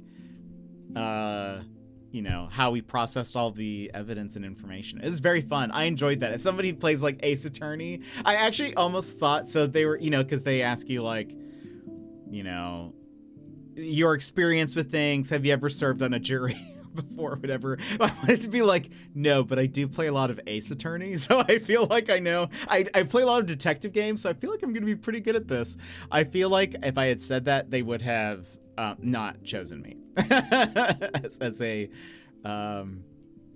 a juror, because they'd been like, okay, this guy is he's going to be a wild card. I love Nancy Drew and Midsummer Murders. I mean, I would, yeah, they did. Yeah. Anyway, it would have been fun, and we can get into the game now. I'll save these other stories for another time. But every day I walked into the jury room with like a joke, and the other jurors loved me. I endeared myself. I used it. I used my time locked in a room with people as my chance to test out jokes.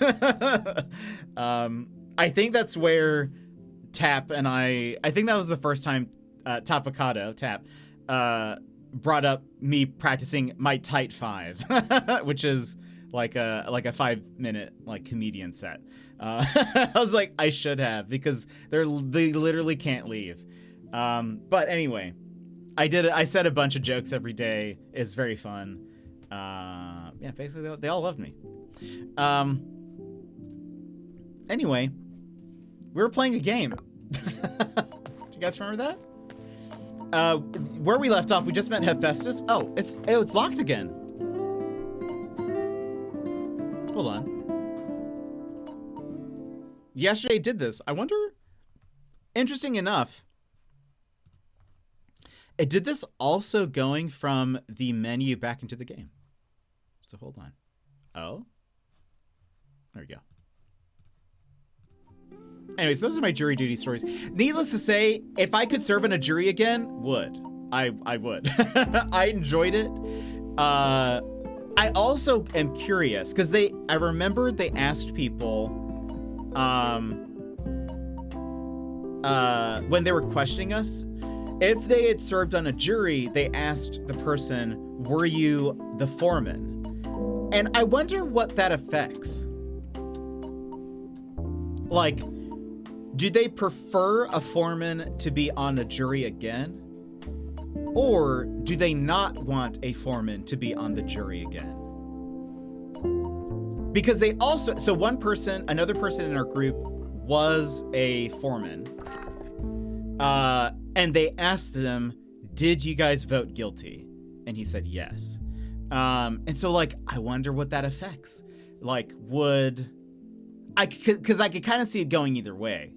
Like, I could see them being like, well, if they were a foreman before and they had this experience and they voted someone guilty, maybe that means they're more likely to do that again. So like vote guilty again. Like, I'm curious. Guess you'll find out if you ever get called again. I probably will. Alaska does not have a large pool of people, so I will probably get called in again, I'm sure. They probably don't want them to be a foreman again at the very least, but it's jury selected. So like, I got to be foreman literally because nobody else wanted to, but I was like, I kind of want to be, and everyone else is great. They're like, I do not want this responsibility. So it's jury selected, so like I mean, they couldn't stop me. Court couldn't stop me if they wanted. Yeah, that's them stacking the jury, looking for more people to side with them. Yeah. Alaska seems like a strange place to commit a murder with such a small population. Or is it a lack of cameras? Well, some of it is, I mean, it's kind of interesting. So like, some of it is, I don't know. It's kind of Alaska's population would be difficult to narrow down. I will say there is more domestic violence in the wintertime because everyone is typically inside. And this murder did happen during the winter. However, it's a bit shady because it's like the guy who was murdered,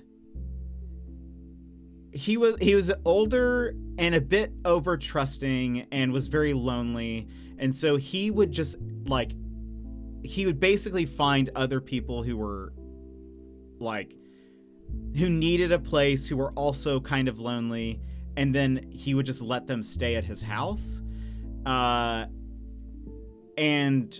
some of these people had, you know, not the best intentions, or, you know, a couple of the people that lived there were part of gangs.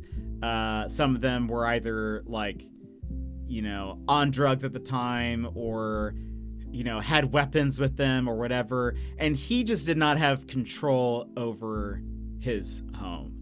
And so like, and that's kind of what got him into trouble, I think, ultimately, is, or like what put him in that situation, is he ended up inviting some of the wrong people to live with him. So yeah, so his case is sort of unique because it's not like it was just like he was minding his own business. It was like he was kind of actively inviting people in who were maybe like, he should have had a little bit more, he should have just been careful, like, who he was inviting in to stay in his home. But yeah, so it's just kind of it's just different. But like, you also do get people who are like, very social outcasty here, I think, as well, because they want to kind of live off grid, or like they just, you know, kind of want to, you know, do their own thing, or they're, you know, whatever. So it's like, so you do get some like kind of more odd people, I guess, here. But I don't know. It's a really weird population of people. Cause then we also have a large military population, cause there's a large Air Force base here.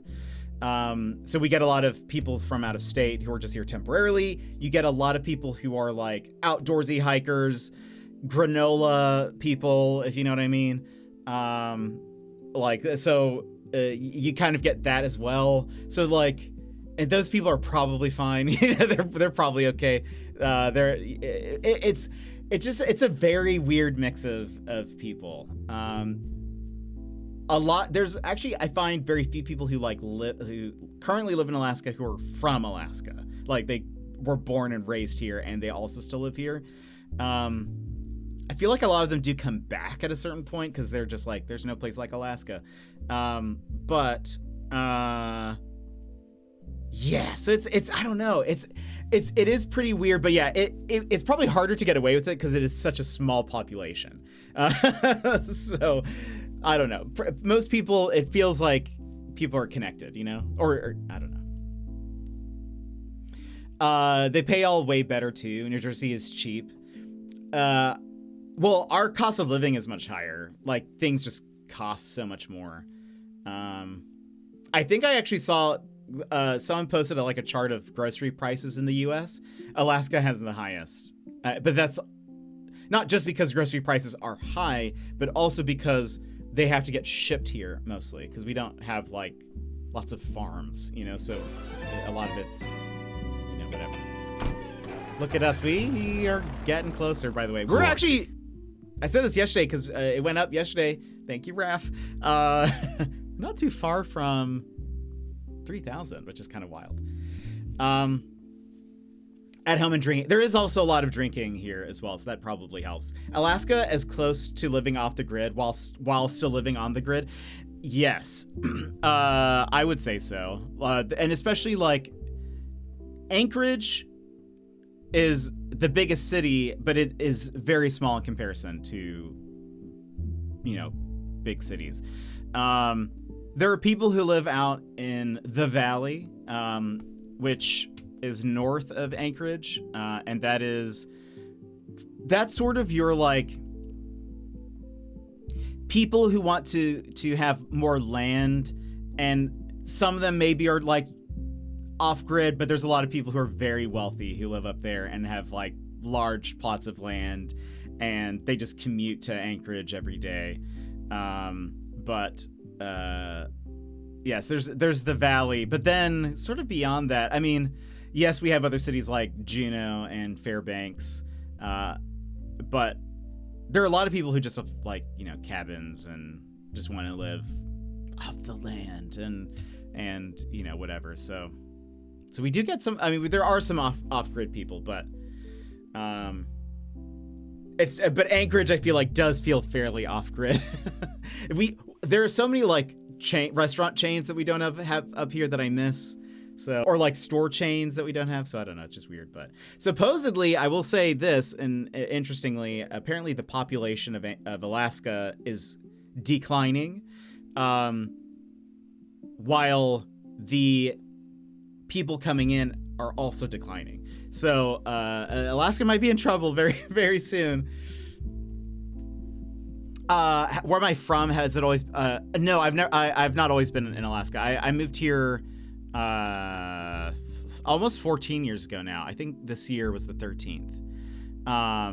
But I'm from the South. So I can't remember if I've said specifically before. I kind of forget, so I just say the South.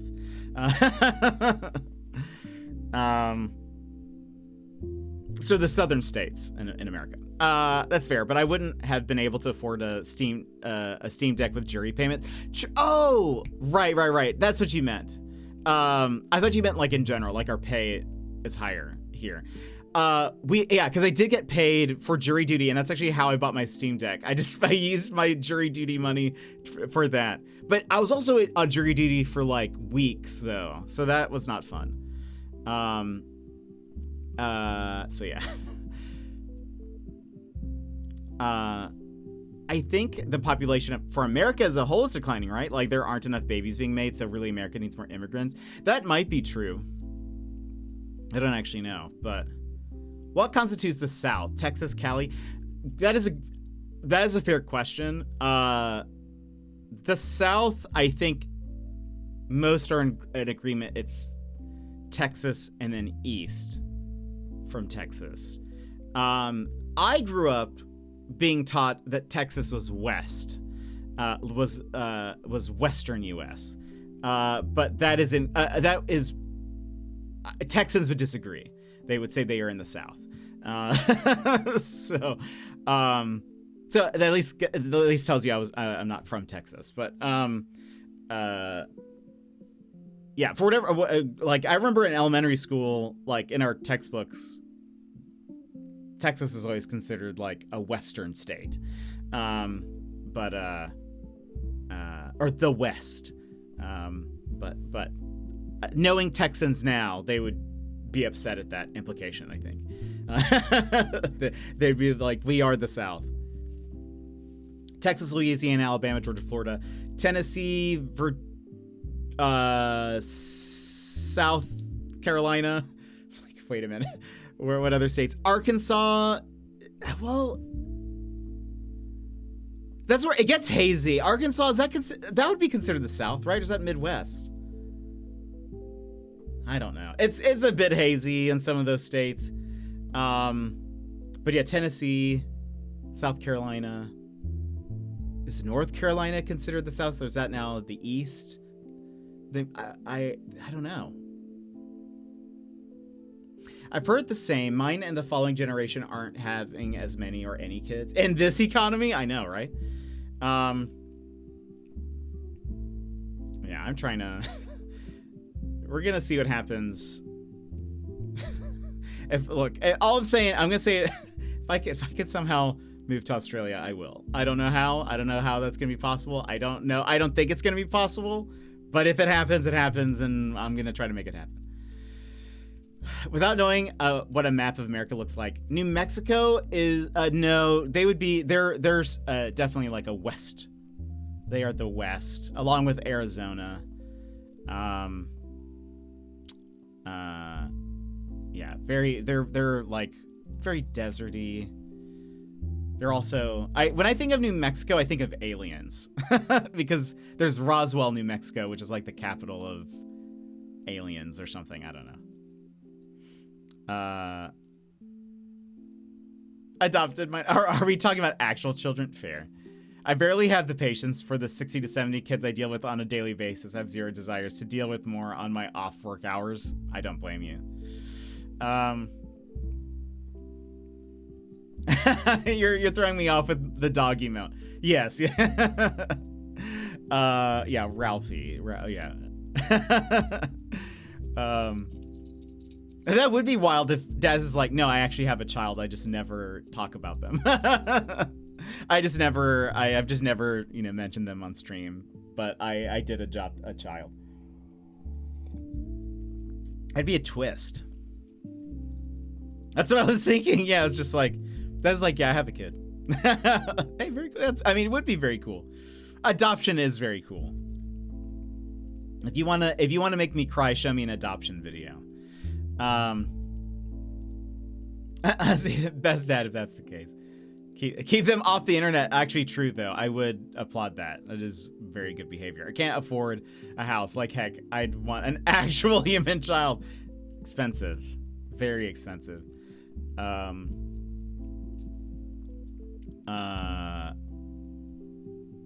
Australia just passed a social media ban for kids under 16.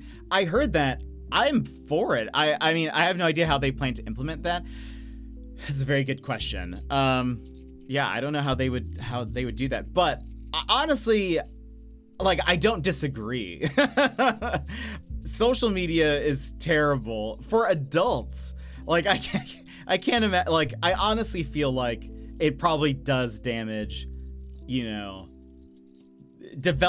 it's developmentally or even just like socially or whatever. I feel like social media is terrible for kids. I can't imagine growing up like today. The social pressures, the importance placed on social media and all that would just be so different. And I feel like I don't know, the standards would be so high, all that. I would hate it. I like my money and my things to be mine and not broken. Neither of those things would continue with kids. Yeah, I saw one of those Reddit posts that they were like, it was a guy who has like a Lego room basically, and he's like, my sister, who has kids, wanted me to let her kids play in my Lego room, but I said no. Am I the jerk? Lol, if you know what I'm talking about. Everyone was like, no. It's your room, your space, your house. Also, kids would totally destroy the Legos. They can't ask for government IDs, so they're individually going to have to verify something like facial data.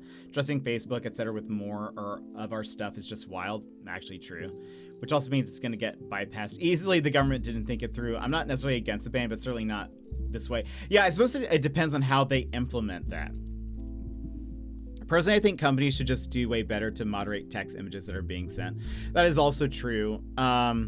Someone did a video recently that was very interesting. That was like, so like YouTube Kids or whatever it's called does a fairly decent job at filtering out content that's not for kids.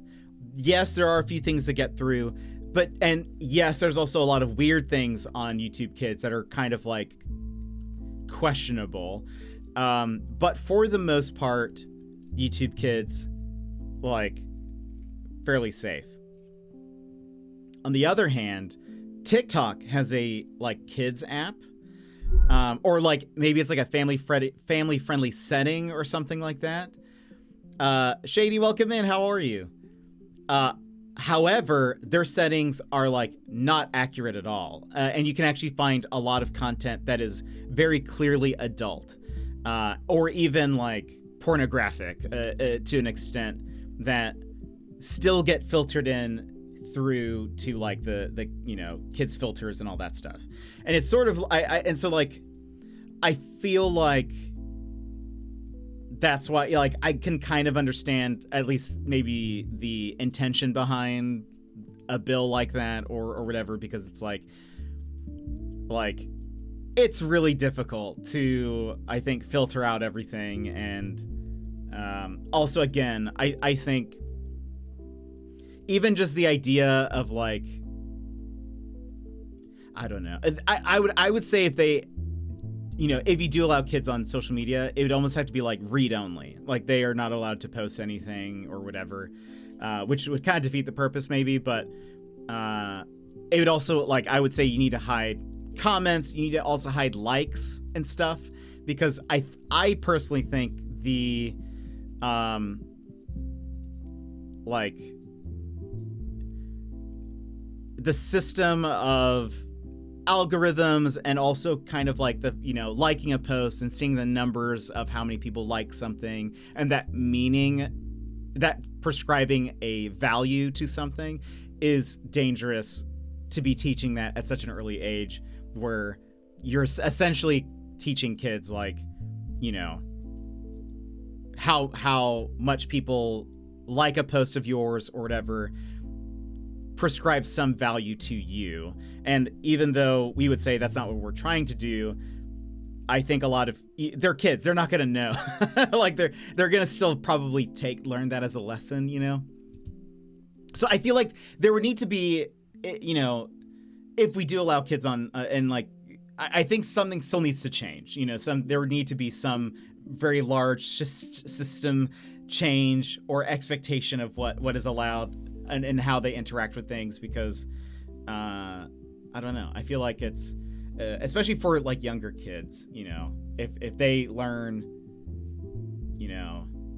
because then if they post something and they don't get a lot of likes, they might start thinking, oh, something is wrong with me or whatever. And I know adults who feel that way. So like, I feel like if you start them young like that, it could just be very dangerous. So I don't know. That's my thoughts behind those things. How they implement that, and like legally how they do it, and then also like how do they take people's information? How is that, how do you prove you're an adult or whatever, is then a whole other, topic. I don't have a solution for that, but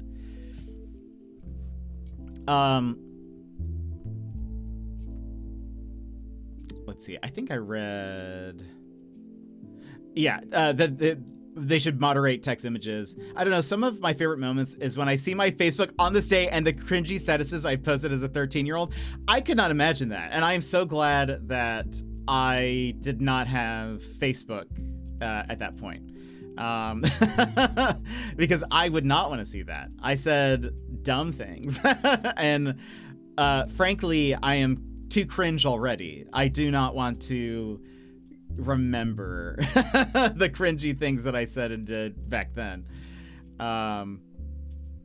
Because they'll have to ask everyone to verify their age. Yeah, that's something that's like, you know, difficult. And I don't know how you do that or how you then prove all that. I think they shouldn't scan your face and guess your age. They should prick your finger into a blood test. Yeah, that's much less private. Or much, sorry, I was trying to make a joke and say that's much more private. There we go. Joke failed. Honestly, I feel regardless of the rules put into place, the parents will 100% get around the age restrictions for their kids just as they do now. Honestly, it's also true, and again, it comes down also to parenting as well. They could just give their kids an iPad with their Facebook logged in and whatever, or their TikTok logged in. But yeah, that's a shame. For example, my on this day from when I was 14 today is just woke up and I'm still tired. Glad I was keeping everything up to date. But you know what a mood though, Raph. Like, honestly, still feels like that speaks to me today. Mostly because they want to be friends with their kids and not actually parent them. Parent is also a verb. Yeah. Well, it's easy to parent by just giving your kid a device. I feel like that's the issue. Can't have your kid be the only one not on social media getting bullied. Yeah, how's my kid going to get character if they're not, if they're not being bullied? I wasn't that young and I'm still deleting everything that pops up in memories. Younger Daz was stupid as heck. No one cares, Younger Daz. I mean, I don't really get on Facebook anymore, so I don't see those, but yeah, I don't know. I think I have always been very conscious of like what I posted. So I typically didn't post anything that I didn't already curate, even from like a young age. Because when I got on Facebook, there weren't like posts. We had a Facebook wall. Back in my day, we had a Facebook wall where it was literally just like an editable text document that anybody could edit if they were friends with you. So like, a lot of those posts don't exist because they weren't posts. By the time they did have posts, I think I was already like curating my content of what I wanted. So like, I was just very aware of employers might see this, whatever. So like, I wasn't too intense, but like, I'm still sure if I look back, I wouldn't want to see some of this stuff. Historical cringe is for Twitch clips. By the way, Shady, your clip from Judgment is my highest watched clip this year. Younger Daz does not pass older Daz's vibe check. Oh boy, that's very funny. Which clip is that? It's not a very like exciting clip, I would say, like, but it's the one where I was like, what is that red dot on the map? And then I realized it was me. But it's my most watched clip of the year. I think 100 something views. To be fair, again, and I'll say this, I am positive I'm the person who's clipped the most here. So like, it was like, you got clipped 99 times. And I'm like, yeah, I did most of them. I know. But ads are starting. That's my bad, everybody. I meant to snooze them. I did not get there fast enough. Apologies. 83 hours watching you this year, Shady. Thank you so much for being here. I appreciate it. But yeah, so I don't know. I don't know how you regulate that stuff. I don't really know what's the the logistics of that. I am in favor though of like kids just not being on social media, or if they are, it has to be some like heavily edited, watered down version of it. Because like actually, I mean, Aussies, maybe like 8 years ago or 10 years ago or something like that, Facebook got in trouble in Australia for doing an experiment on kids on social media, because they learned that they could say what now? Yeah. Facebook had to pay some fine in Australia because what they did was they started serving articles or posts that had a negative like a negative mood or a negative emotion to that article. They would serve that to these kids to see if that affected their posts, like their own posts, and they learned that it did. So if they were feeding content that was sad to accounts, they would then see the trend that their own posts would become more sad. And then they could also do that with like showing them then like positive content. And it was like a regulated experiment, but they were doing that with like children's accounts and stuff, which is like not okay. Also, like doing an experiment on people without consent and all that sort of stuff is also like I think they could also get in trouble. But empathy manipulation, who would have thought? So yeah, so like that's where it's also like, sure, like maybe it doesn't seem bad that, you know, kids could be on social media and it'd be fine, but also you have to think of like, also, you know, corporations. I feel like that's like, you never know how an algorithm is then going to affect somebody. And I think also like, you know, kids have very squishy brains, you know, their brains are still incredibly squishy and might be learning, you know, something or might, I don't know, it might have more of a serious effect than we realize. My coffee machine is back from the hospital in 24 hours, all fixed. I was impressed. What did they, did you take it to like a repair place or something? I heard about this. Yeah. Yeah, it's pretty wild. I mean, and it's actually very interesting. A while back, I heard someone talk about, like, they were talking about clickbait. And they were like, how can you tell something is clickbait even if it's not like a YouTube like, well, you won't believe what happened, like gone wild or whatever, you know, like, you know,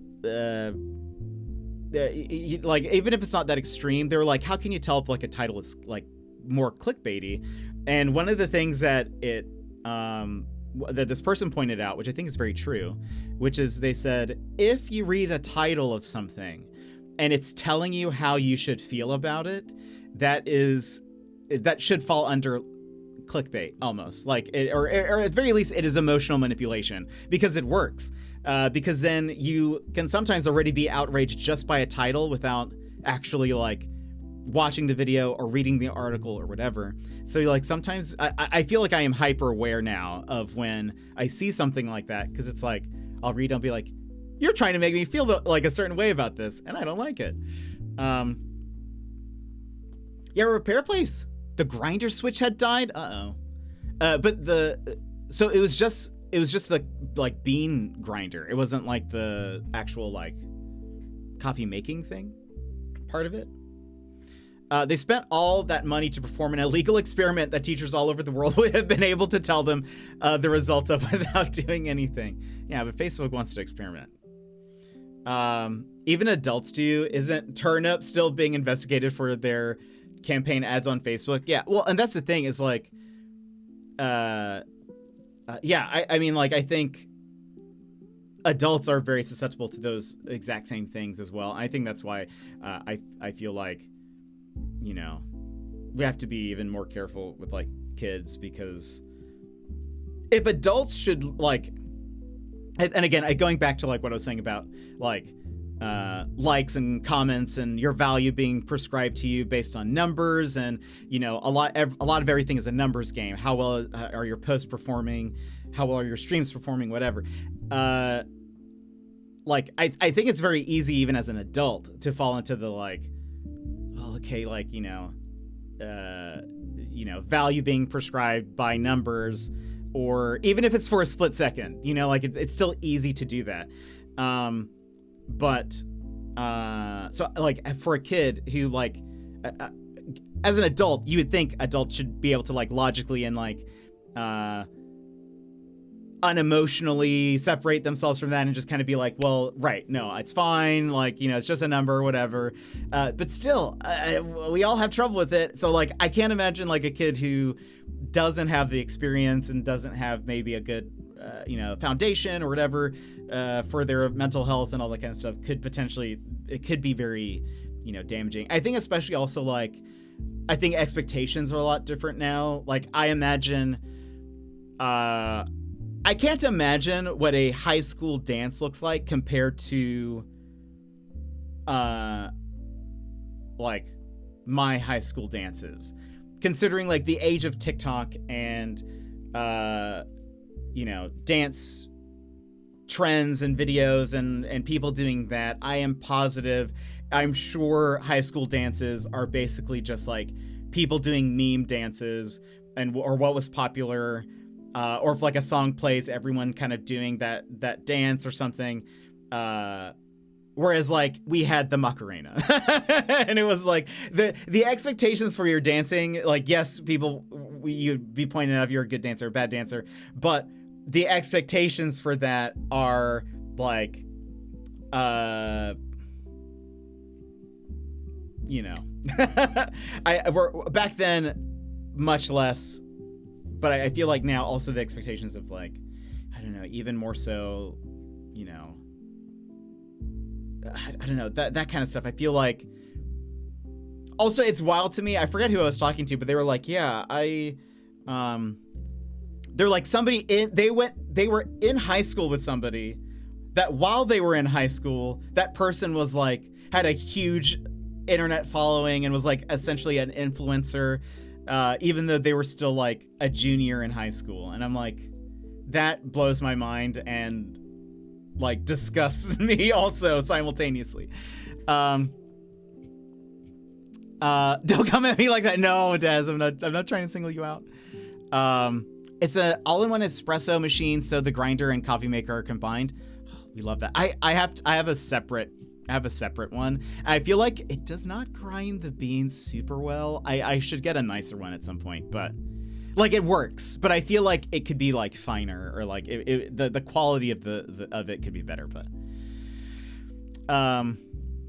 reminds me of Betteridge's Law of Headlines too, which states that any headline that ends in a question mark can be answered with a no. Interesting. Oh, I'm gonna have to pay attention to that. Sorry, the comments around self-perception. How are your streams performing? Yeah. No. It's for sure. I mean, like, yeah, surely. When I was looking at the recap, it's like, you look at the numbers and for a split second, I'm like, oh, and then I'm like, oh, but it's fine. Like it's whatever. And then I won't think about it probably again, but you know, I feel like teens today spend more time filming their lives for social media clout than actually living their lives. And I would probably agree. That's probably true.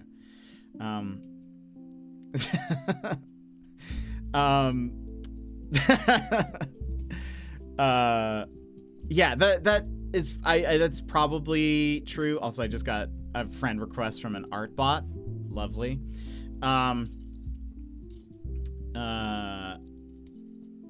Yeah, and again, I don't know. I'm okay with the fact that most of, you know, my childhood and stuff was not documented. I will say I always had a camera with me growing up, so like I have pictures from that time. Like I technically documented, you know, that, but it wasn't for social media clout. I kept them in like photo albums and stuff. Anyway, yeah, I don't know. that's sort of my social media tangent, and I say this all as somebody who, as a job, does social media management for businesses. So like I'm on social media a lot, but I hate it simultaneously. You know, and I don't really know if it's like good for people. On the flip side, to be positive, social media allows you to keep contact with people that you would otherwise maybe not be able to. Makes it a little bit easier to stay in contact with people and keep up with their lives. You know, whether you actually then intentionally keep up with them is a different thing. But like, you know, you can passively keep up with people. You can also make friends with people from all parts of the world that you may not have ordinarily met. So many Aussies here, you know? You know, it's incredible. For someone who used to work on organic social media and now paid advertising, I rarely actually post on my feeds. Same. I will post stuff for the stream, like if we get a code for something or whatever, like I'll post clips and that kind of stuff, but I don't typically post for myself. I think I grew up sort of in an in-between point where I did not really grow up taking selfies, so I like really don't typically, like so I don't really have a lot of photos of myself like on my camera or on my phone, and so like I don't know, so I'm sort of in like I feel like an in-between state where I both grew up with social media and like know how to use it and like it for its marketing purposes, but I have grown tired of it at the same time. Forums, yes, Shady, big agree. The old internet was a different time, and I feel like I miss things like that. And I think also the anonymity of a forum like that, and I don't know, it's just a little bit different. Twitch is gonna get banned though, being very social. Actually, do you think does the social media ban cover Twitch? Did anyone see Billie Eilish's interview where she said she never learned to type because she wasn't in that generation and now regrets it, yet was born in 2001? No, I didn't. So does she mean like on a computer? Like versus like on a phone? I guess like she just doesn't know how to like type. That's interesting. I did read a study that said that like Gen Z is actually not very good working with, well, it said two things. It was like, one, Gen Z is actually not very tech savvy. They know how to use lots of like devices that use touchscreens, and that sort of like Apple ecosystem is more what Gen Zers know better. However, they are not very well versed in actual like, if something goes wrong, how to fix it, you know, or like that kind of like technical stuff. Or they said they're also less knowledgeable with like actual computers, which I find interesting because I mean, and I guess it's part of it's like I use a computer every day, you know, like, so maybe that's a bit different. But and as well as I grew up with computers and not like tablet devices, so you know I had to learn how to use a computer. But like I'm probably, it's like, don't people have laptops and stuff?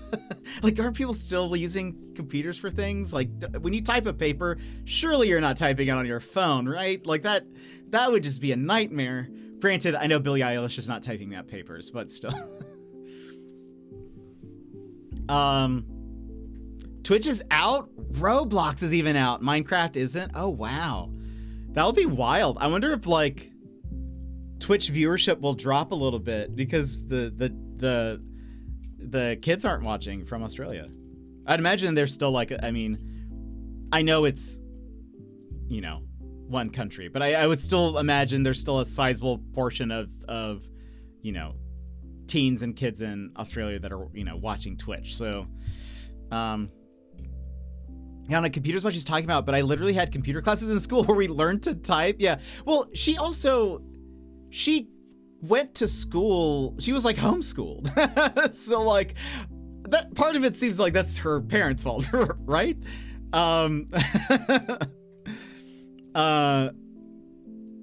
Gen Z doesn't understand file management and folders. Yeah. Someone needs to teach them what Google is. I see that in my Gen Alpha students too. I mean, it makes sense. I mean, Gen Z not being very tech savvy makes sense. Millennials, Gen X's jobs were literally tech support for the family. Of course, we picked it all up. Boomer parents weren't going to learn. Yeah, so true. Yeah, so it's kind of millennials, especially, and Gen X too, are in a kind of weird spot where it was like we probably are the ones who know computers very well, but and they don't have any desire to figure it out either. Well, it's kind of difficult to know like where it's going. Like, is it going to stay all cloud-based? Is it, you know, are we going to be moving away from traditional computers, all of that, like, and at what point? And, you know, so it's like, I don't know. When you stream, the kids should be in school. I guess that's fair. I mean, I wasn't saying my viewership is going down. I don't think Aussie teens are interested in my content. I can barely get any adults interested in my content. So I feel like, and I do not appeal to the young demographic, I think, at all. So yeah, I'm fairly positive. I imagine my viewership skews older, but again, my viewership is not very high. So, you know, I can barely get adults to watch. I'm just saying, like, I wonder if Twitch is going to take a hit from like teens not being able to watch in Australia, you know. Everything is just cloud storage and searchable, but they don't know how to structure a desktop file. Yeah, that's interesting. I never considered that, but that's true. Don't distract them. My students would riot if they couldn't play Roblox. Oh boy. I think Jet just called me not an adult and old in the same sentence.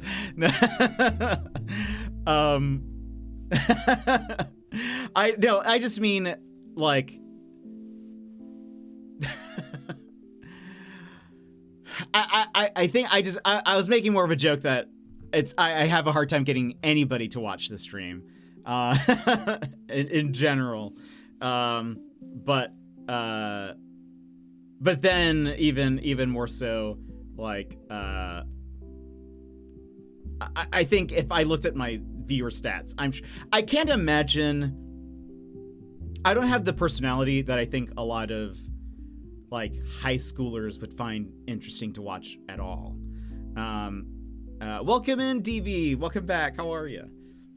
Like, I can't imagine. I would imagine my viewership is 20s and probably like late 20s and older.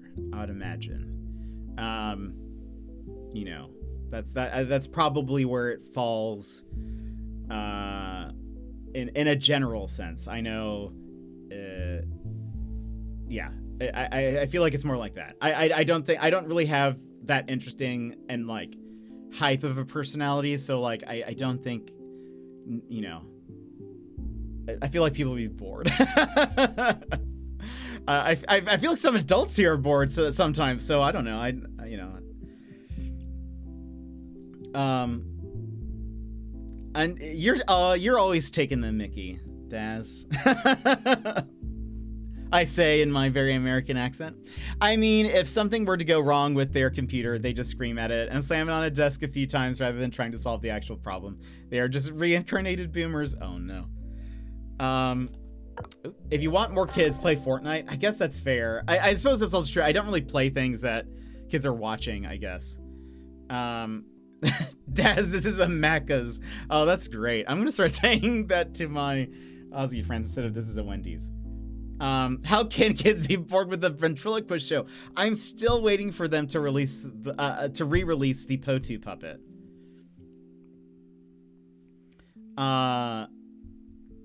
But yeah, no, I also, I don't know. I'm not super interested in Fortnite. I did see they're coming out with like a more competitive game, but I guess I've heard it's going to be more like CS like Counter-Strike type shooter stuff. That doesn't seem interesting to me. Gilmore, welcome back. Not bored, but I do need to get my lurkies on. This is Daz's excuse. When he gets bored, he's like, yeah, I have to go walk my dog. Ralphie needs his walkies and it's already noon. Daz, please go give Ralphie his walkies. Enjoy. I hope it's not too hot outside. A noon walk? Yeesh. Oh my gosh. No, he's just like, oh gosh, I'm bored now. Bored now. Ralphie walks. It's warm and we're very late. I slept in a bunch. You deserve it though. You deserve it. Ralphie demands walkies. Then got distracted with the streamer dude. Oh, you have to tell me who he is. It's kind of cold here for me. Well, what's the temperature over there? I'm sure it's not cold at all. I will say, because I said this earlier, I don't think the Aussies were here. All but one of my top 5 streamers were Aussies. So, very fun. TV, thank you. Look how close we are. Crikey. Crikey. Yeah, 24 Celsius. Hold on. That is C2F24. 75. That's a pretty nice day. That's actually not too bad. It's actually cooler than I would imagine. We actually had some Chinooks come in, so it's actually warmer. Chinooks are like warm winds. I think particularly just in... Wait, I can't remember if it's seasonal or if it's because it's like a mountain wind or something. I forget what it is. Or is it a sea wind? I forget. Anyway, we've had some Chinooks, so it's actually warmer here. It's actually above freezing, but it's about to drop down, which is gonna be terrible. The roads are gonna be awful. It's cloudy and rainy too. OMG, I need that command. Yeah, it's great. I programmed Nightbot to do it, and I love it. I think you can get Stream Elements to do it too. I don't know how. But it also works the opposite. So it does, you can also do F to C and then the number and it'll plug it in to Celsius. Super handy, especially because we have a lot of international people here from all around, whether it's people in the UK or Oz or wherever. Daz exposed me to it. Nice. Trying to think. There was something I was gonna say. Oh yeah. So the top 5 of my streamers, all but one, are Aussies. So I was like, that's fair. I wish it would tell me like which tags I watched the most. That would be funny. Because I know it'd be like you watched predominantly the Aussie tag. Shady, thank you for coming in. I hope you have a great rest of your day. Looking forward to learn more about this game at some other point. It has a really nice menu though, you know? Just the music is actually very nice. It's very easy to talk over. Remind me, people, do they do a year recap for, like, you know how they do monthly recaps? They have the thing that's like, it'll say below the stream, check out your jetpackpaul monthly recap for November or whatever. Do they do a yearly one specifically for each person?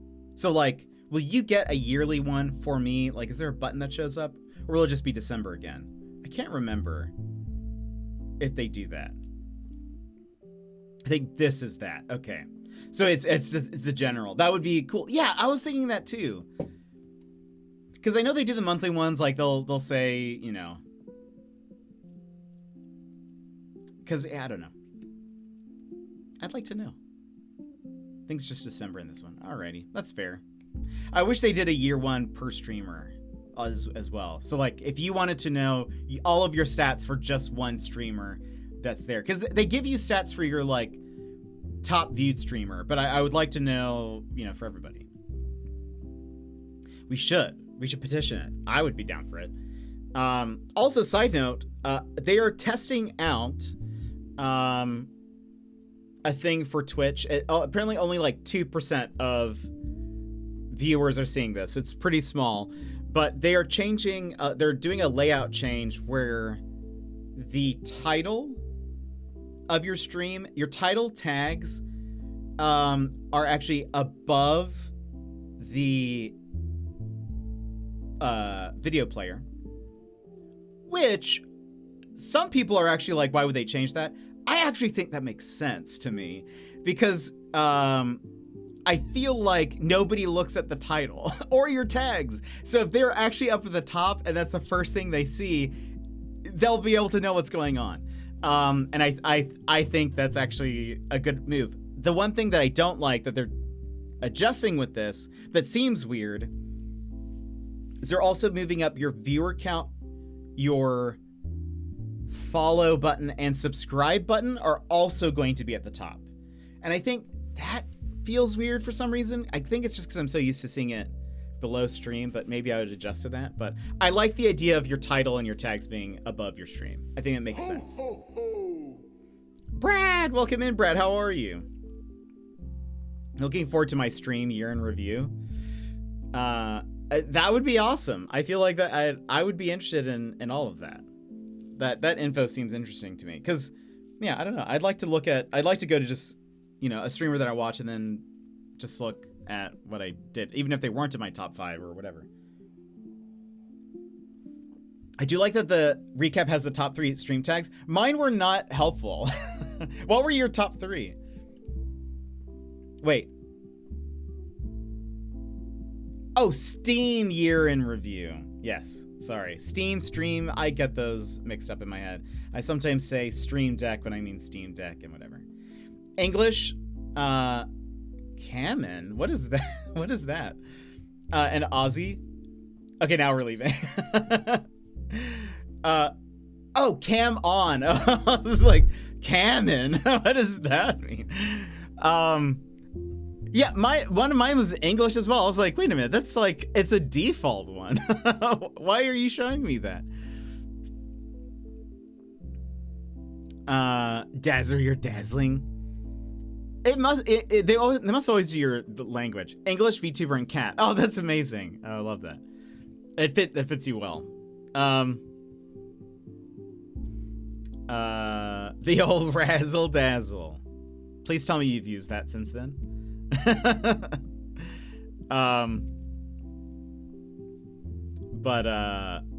Yeah. My recaps always feel like are a little weird. Don't feel like, I don't know, it ever fully encapsulates things. But Brad, I will tell you, you were in my top 5 and you were the only non-Aussie. So I feel like that should be something unique. I feel like there's something special. I need to use that, the old razzle dazzle, or something else.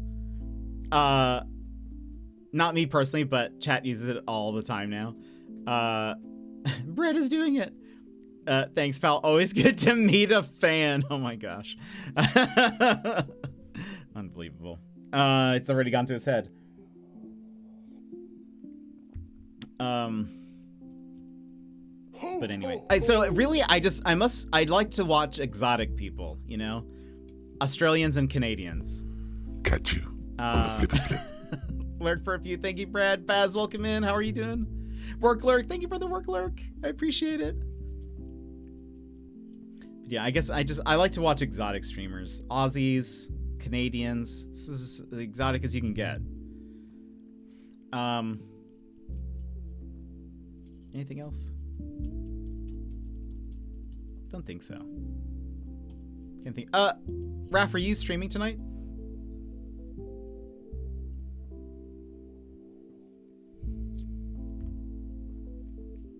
Should be nice. I want you to show off the video. Also have a funny, cringy story. Oh, I can't wait to hear it. Oh boy. Oh boy. It's hard to imagine you cringing at something.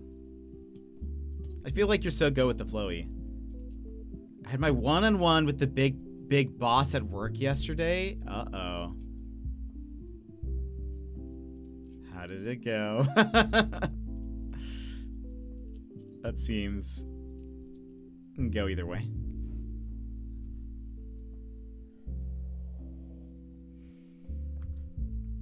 I hope it was, we had a little lull in the conversation, so I just was like, so yeah, have you seen Wicked yet? Okay. And he looked at me weirdly and said no. Uh-oh. Like, I was like, no? Like, I was like, oh, it's really good. You should check it out. Is he like, I hate musicals? Or something.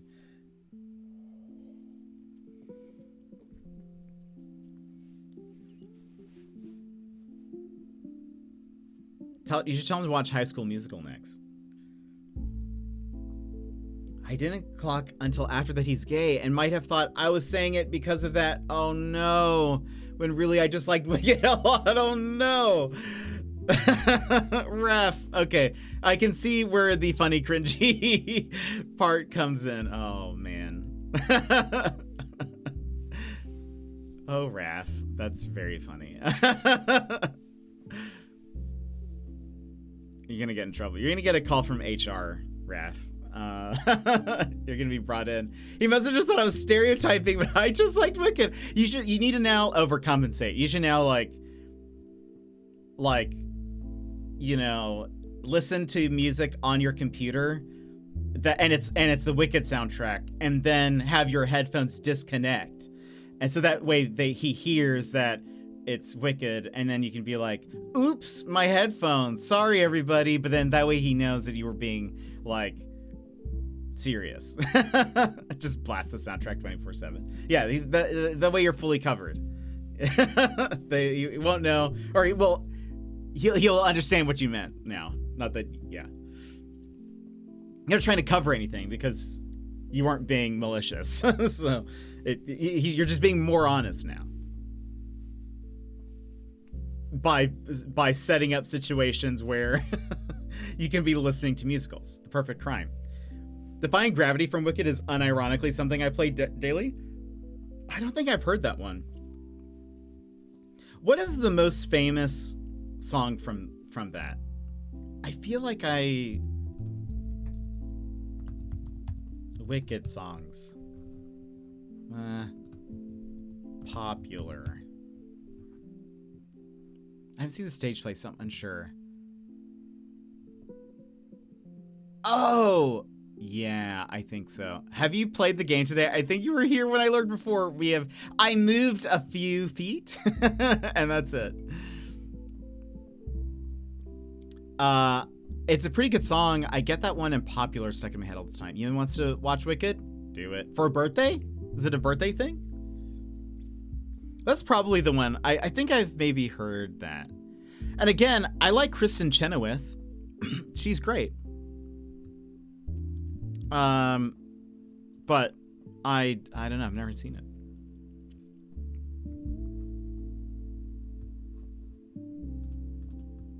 So hold on. Let me respond to this art bot person. How did you even find me? Doesn't show like even what servers we're from. How did you even find me? I got a friend request from an art bot, and so I was I was like, I don't know. Just wanted to respond to it now. Oh, Yimit? Is that who you're asking? Who dat? Yimit is Emrys's husband.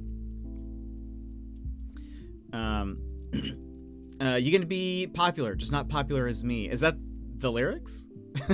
Are those? That sounds awful. I mean, that sounds so rude. Oh no, you said a name and said that you liked them. Oh, Kristen Chenoweth. Kristen Chenoweth was in the musical The Stage Play. She is also an actress in things. She was in the show Pushing Daisies, but she's a fantastic singer. Really, she's a very tiny human with a very big voice. And she's also very funny. There are some really funny Conan interviews, or like where she's on the Conan show. So funny. But she just has it like, I mean, a very you know, musical voice.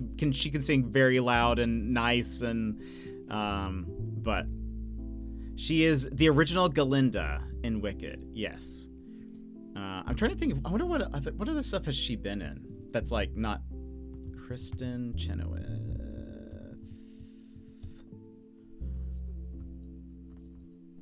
Movies. Let's go to her IMDb. There we go.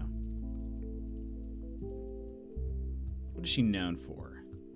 Known for Pushing Daisies, the Bewitched movie. I guess she was in that at some point. Another movie called RV. Have no idea. And she apparently was in the Pink Panther with that one guy.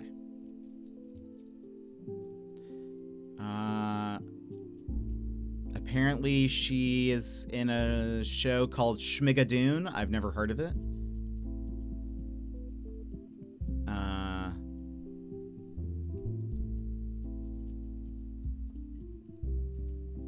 Apparently she was a voice on BoJack Horseman.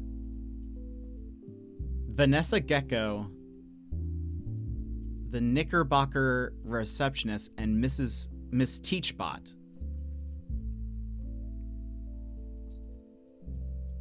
Oh, what? Oh, so random. She was also she also did some voices on Robot Chicken. So random. I would never have put her there. She played Sailor Mercury on Robot Chicken, Mrs. Potts, and Glinda the Good Witch. She was in a show called Trial and Error. Wait a minute.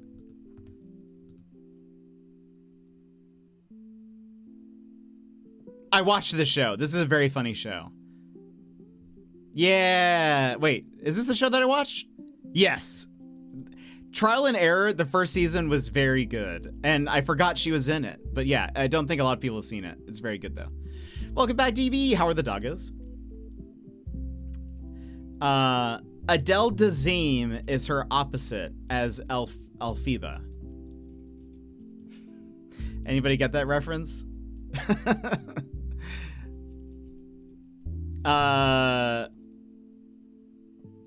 Both have amazing voices. I'm back. The VA for Jeff the Land Shark is the same VA as Optimus Prime. No way.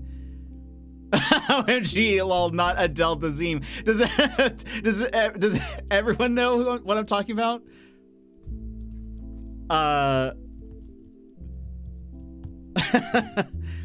Hold on. I need to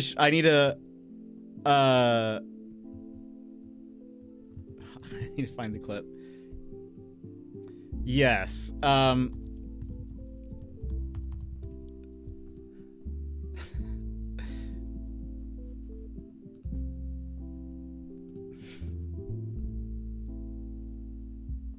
Wait, hold on. Okay. Hold on. I just had to watch this clip again. Let me download it, play it for you guys.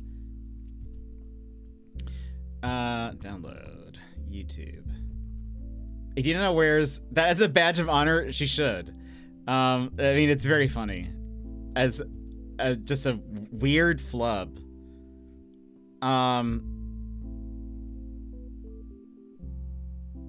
Like, I don't even know how you explain it.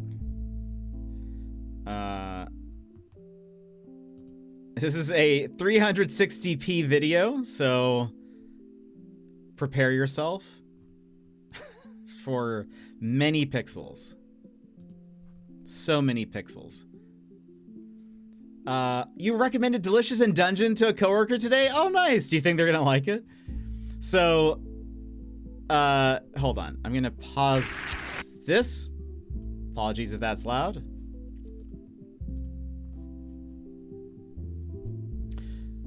So, this is from some award show. I forget which. But Idina Menzel, who is in Wicked, also she was Elsa in Frozen. She is going to sing a song on stage, and John Travolta is introducing her. Again, her name is Idina Menzel. There will always be a special place in my heart for the movie musical. and for the songs that create their most memorable moments.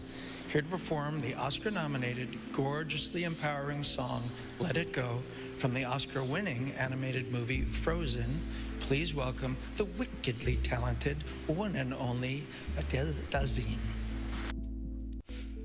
Adele Dazeem.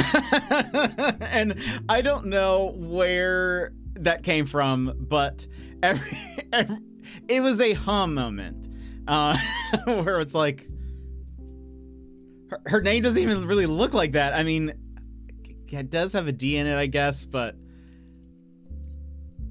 anyway, so it's very funny. You'll see people refer to her as Adele Dazeem as a joke, and it's actually, if you search for Adele Dazeem, it pops up with like almost like that is her name. And it's great. I think so. How did it come up? Were they just talking about anime or something? It just shows how good she is as a pro performer, that she just performs like while thinking. I think I heard she didn't realize it at first or something, but maybe she was just like, you know, getting ready and didn't quite hear it. But afterwards it just is so random. Oh, John. He says it so confidently. I know. Death, welcome in. How are you? Adele Dazeem. It also, his delivery of the wickedly talented Adele Dazeem. Anyway, they're talking about ones they were currently watching. Oh, so good. Yeah, I hope they like it. I love Delicious in Dungeon. So good. She said in her documentary she was internally trying to figure out what happened. Okay, that's great. Okay, I didn't know that. That's amazing. To hear. To know she was singing that thing like that wasn't my name that's very funny to me.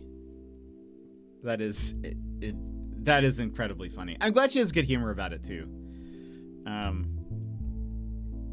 Because yeah, that's, I don't know. I guess also to John Travolta, you had one job, you know. You just had to introduce one person, and that's it.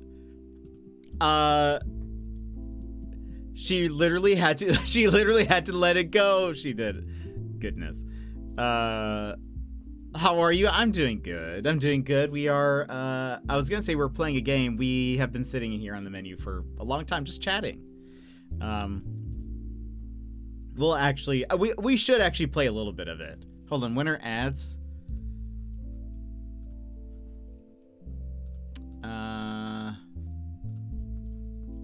Okay. Maybe what we'll do now, we'll run ads. I'll play the Osvent video, and then we'll actually play a little bit. We'll go for a little bit longer, maybe another 30 minutes or so. We'll get 30 minutes of gameplay. How's that sound? All right, so friends, if you need a stand-up stretch, etc., now is a perfect time to go do so. And we will be RP. Take this pause to rejuvenate.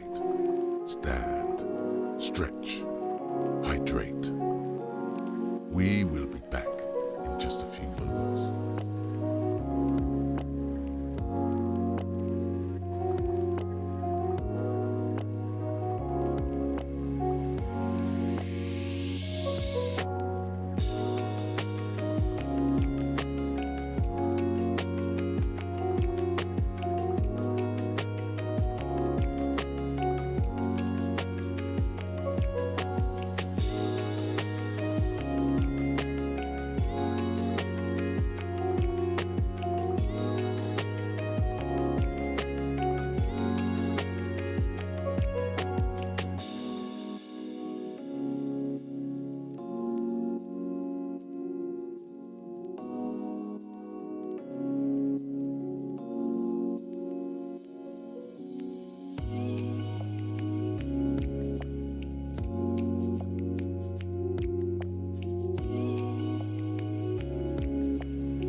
Welcome to jetpackpaul's Ozvent calendar.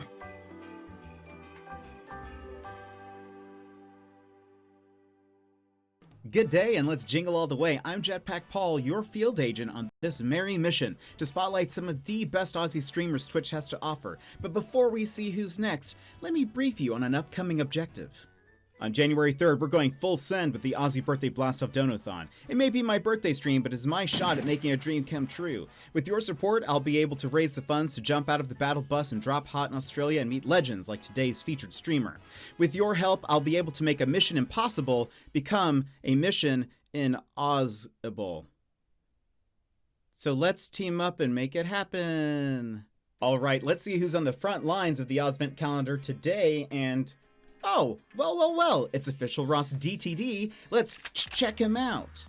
Raph is the FPS king. Move over, Santa. The only slaying this year will be from Raph on the battlefield. If you're in his crosshairs, you might as well just drop your gear and accept your fate. The last thing you'll see is the red dot before you're back in the lobby. Wait, Raph, no! Whether it's Black Ops 6, Valorant, or Warzone, Raph doesn't just bring the fight, he is the fight.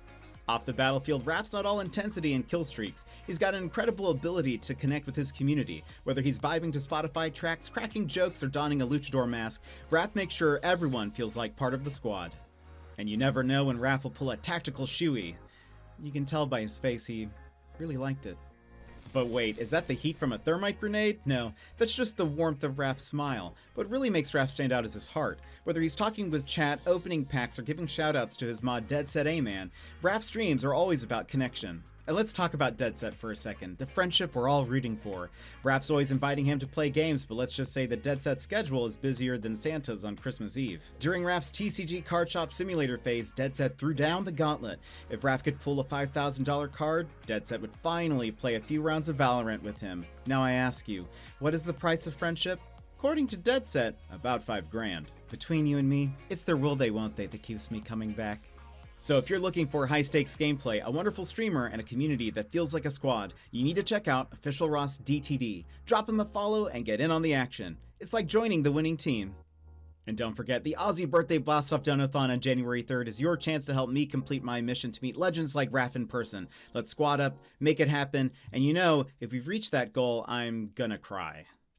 But that's all for today's Ozvent calendar. Merry Christmas, you legends. I'll catch ya on the next one. There will always be a special place in my heart for the movie musical and for the songs that create their most memorable moments. Here to perform the Oscar-nominated, gorgeously empowering song, Let It Go, from the Oscar-winning animated movie Frozen, please welcome the wickedly talented one and only Adele Dazeem.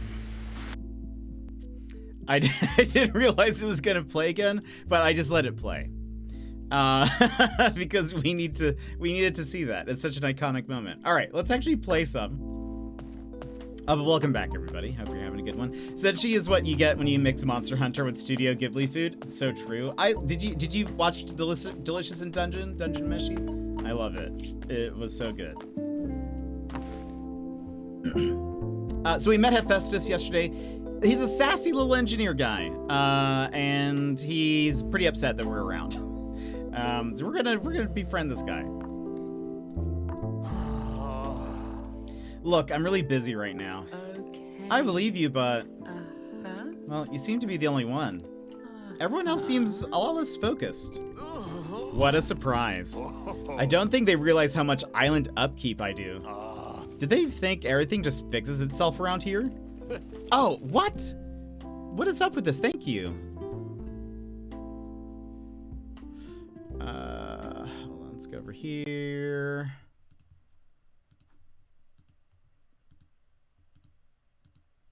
So strange.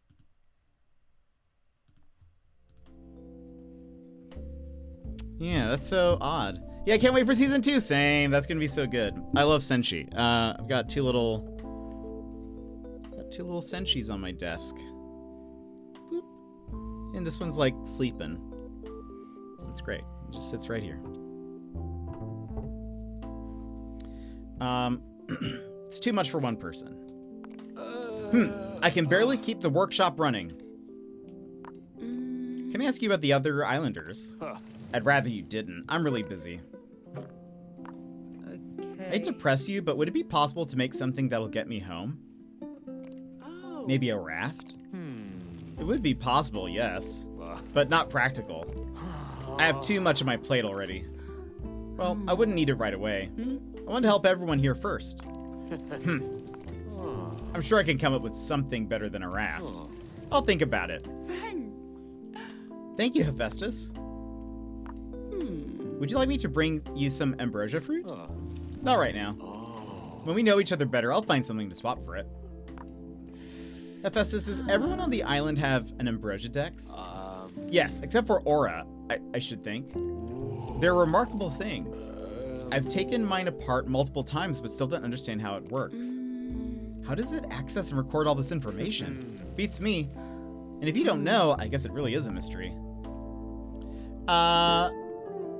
I'm doing great because my semester is over. Congratulations! That is so nice. When do you start back up? In January? They need to make a cookbook with comparable IRL ingredients. Oh, that would be so good. I feel like that'd sell well, too.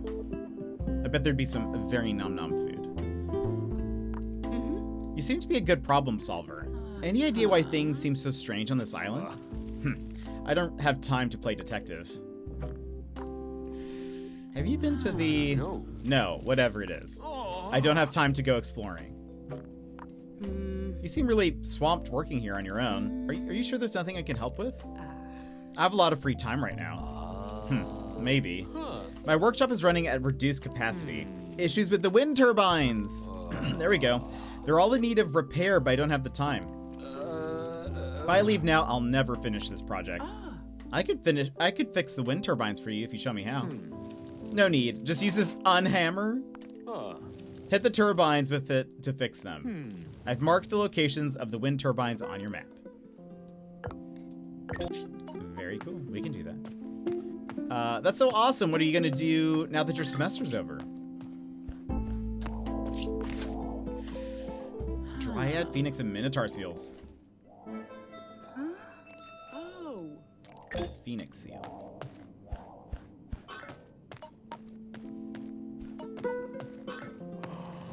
Oh, right, that's his home. I forget. Okay. I just want the thingy. Did we,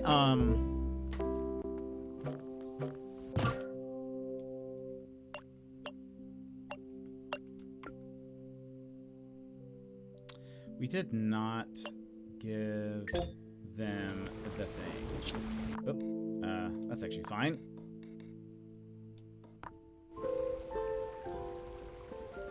See, I'll figure out what I want to do on my break. Nice, very cool.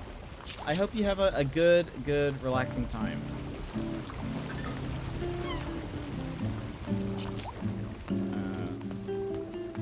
Breaks are always needed. This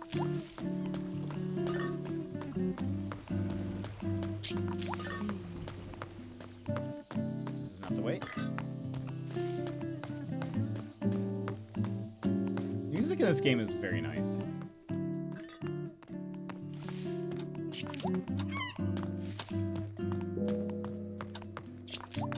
Going the right way?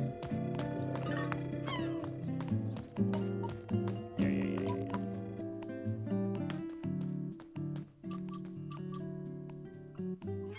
Huh, looks like there's multiple radar signals around here. I'll just enable one for now.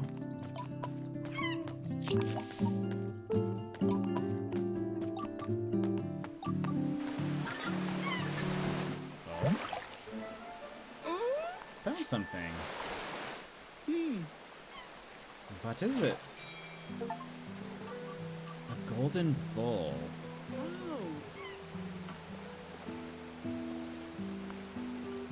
What does that belong to? Let's see. That sounds very familiar. Like.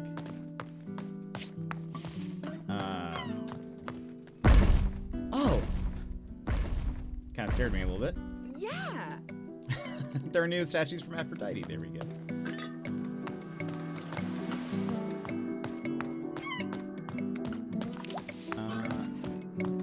Golden bull. That I know that sounds familiar. Like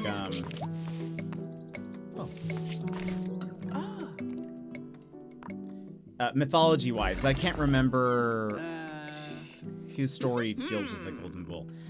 Aries will be pleased. Oh,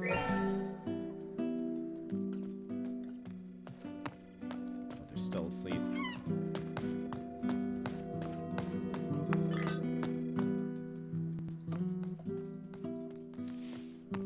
Okay, while they're sleeping, come over here for a sec.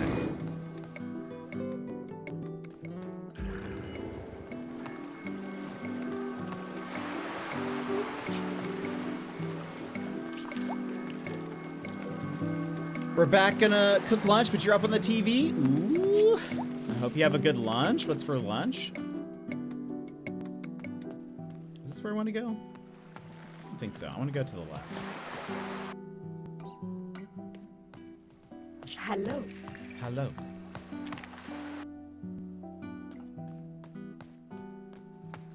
The only bull I know of is the Minotaur. I feel like I recall some story having to do with the golden bull, but I don't know.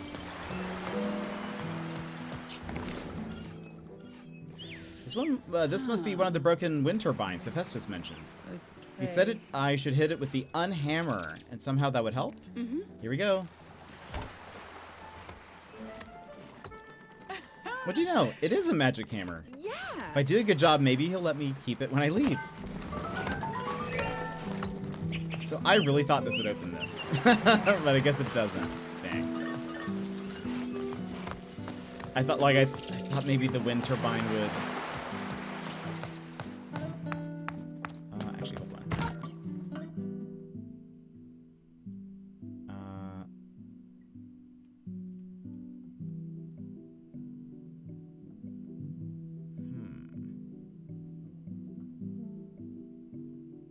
There's a couple on like islands we can't get to. There's one there.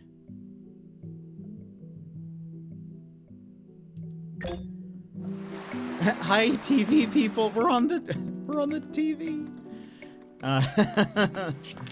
Yum. Oh, lunch. Pan-fried chicken with salt and vinegar smashed potatoes? That sounds delicious. I feel like this may have been won in a contest or battle. Okay, so this is Aries. And I guess I might as well. Number of parties. I think that's going to be Zeus and Hera. Social gatherings. Okay. Yeah. I feel like this belonged to the host rather than the musician. Yeah. And I think they needed one more, so... we still don't have all the things. Country seasoning.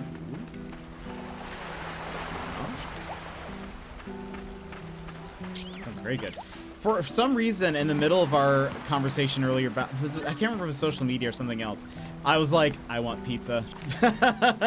I don't know why, but I just want pizza now, but nothing like a cozy amnesia game, right? Just a couple of people all having forgotten who they are. Totally fine. No worries. While I'm here, I think we can purchase the last keys. We should have enough. Oops. Oh, we can ask him about Gaia Cavern. There we go. 15 and 15. Nice. We still have a pretty decent amount of fruits. Hermes, have you visited the Gaia Cavern recently? I don't have a lot of reason to be in the area. I could run into one of the others and I think you'd be fine. No one is faster than you.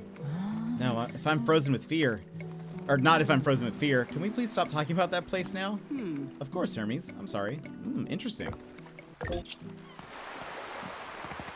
Suspicious. Very suspicious. Is he a gym bro? I don't know. I don't know why he's just wearing that, but I don't know if he has an excuse. Oh, while we're here, I forget we now have a shortcut. So we can go to Aries and give him his item. Some fruit though.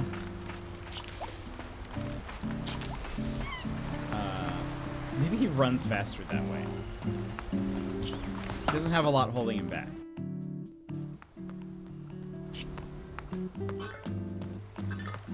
Oh. Perfect. Totally forgot there was one here. Yes. So there's two more. Is this yours? I think so. I'll keep it. I like that idea. Maybe. Well, I'll take it.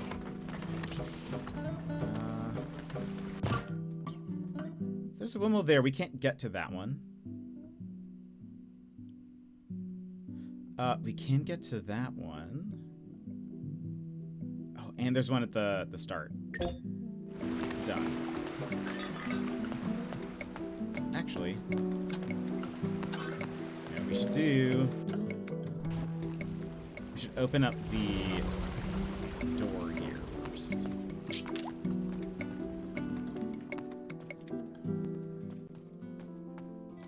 Where is your shortcut?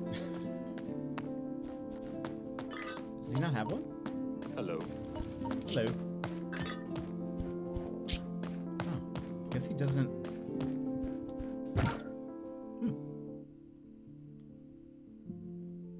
Oh yeah, I guess it's just the one in the middle. Unless there's one in his like room or something. Yeah, he doesn't have a shortcut.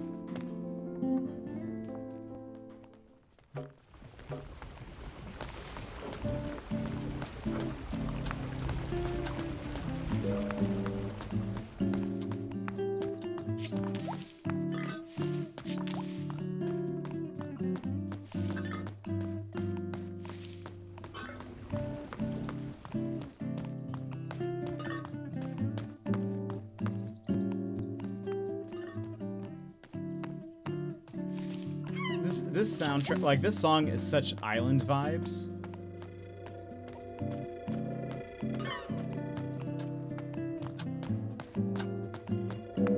Like it's perfect for this.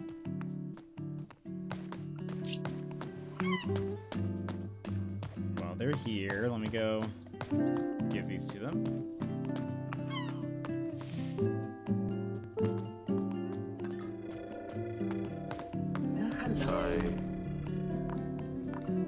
Does this look familiar? How could we have forgotten this?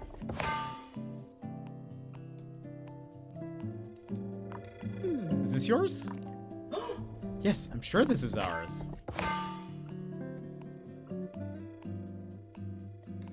Okay. So we still need one more thing for them. We can take this fast travel.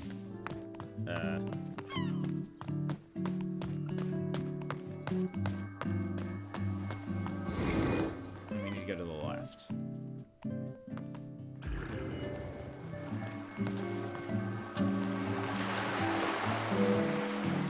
That's the tree. There's actually quite a few doors we haven't opened. But we now have all the keys, so we should be fine. Wait.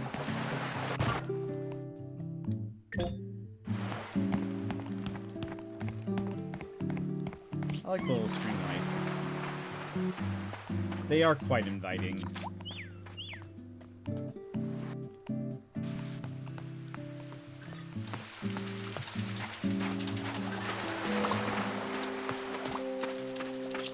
This one over.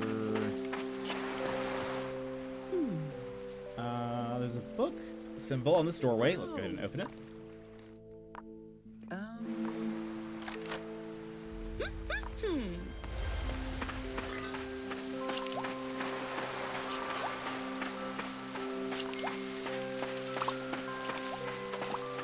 wonder if we should buy a plot of land. Or like the garden plot from Ares if we get 100.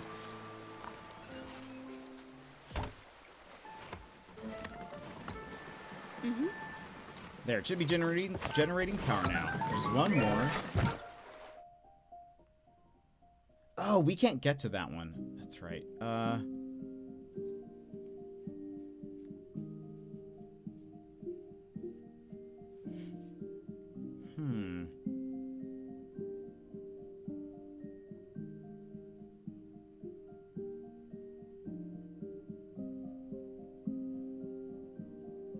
There is not a windmill.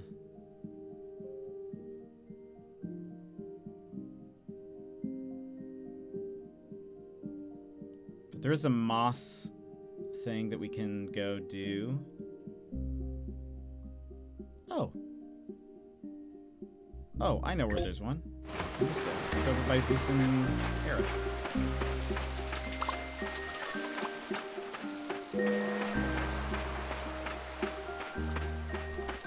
Over here. We'll clean up. I don't think I got the... Oh, maybe I did. I can't remember if I got the mosaic that's over here.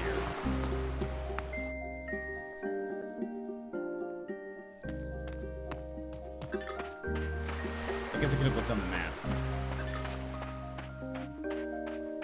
I did. Okay. Somehow I forgot that it tells you.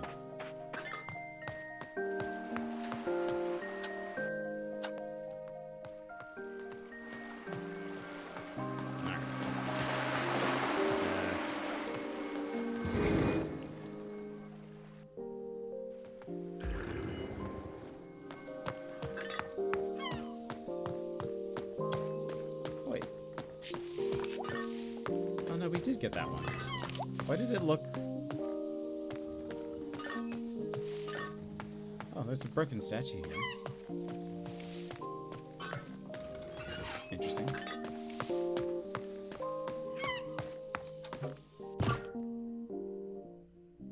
No, there are two, it looks like. Maybe...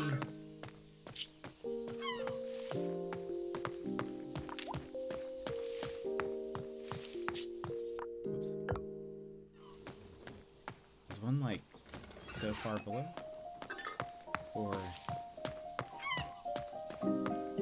this way? Oh, this is their home, so we can't go in there. Hold on. Zoom and enhance. Doesn't it look like there's two?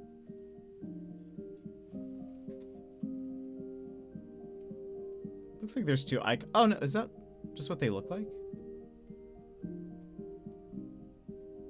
Wait a minute. No, they're grayed out if you have gotten them. So there is a blue one here. Or there is another...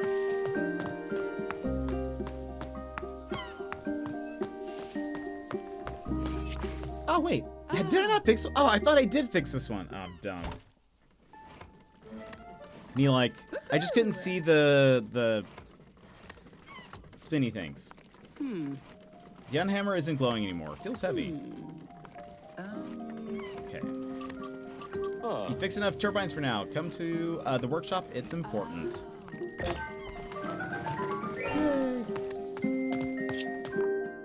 I don't know what time he is awake.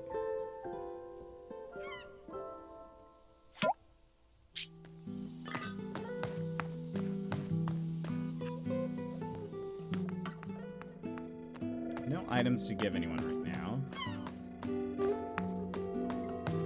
This is the cool. I want to open this door real fast.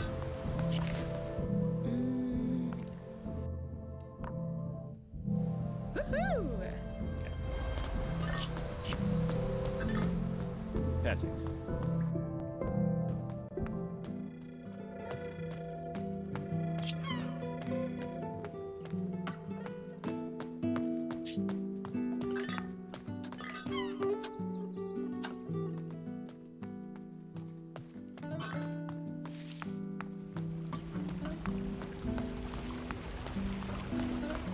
So I know there's Poseidon and Hades.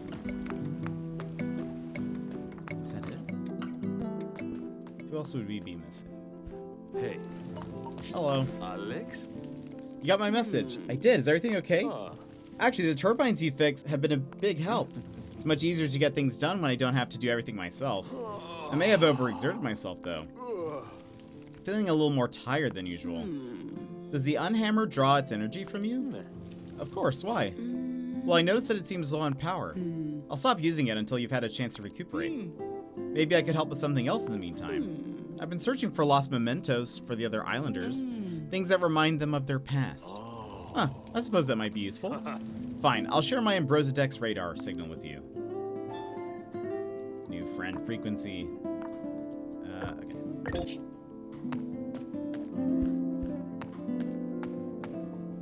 So now we run around, see if we can find a signal.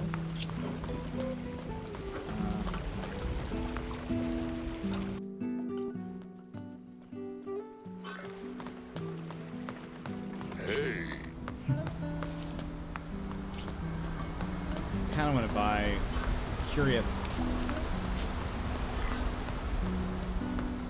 what they give you. Like, will they just be more fruit and it's just a lot more of it? So is it better to invest in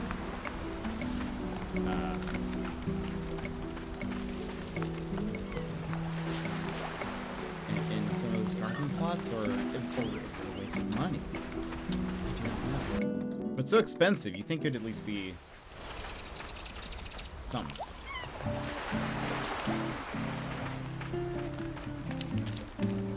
Something important. Oh, there's also the witch. That's who we haven't. Ambrosia. No, I'm fairly positive it's gonna be like Athena.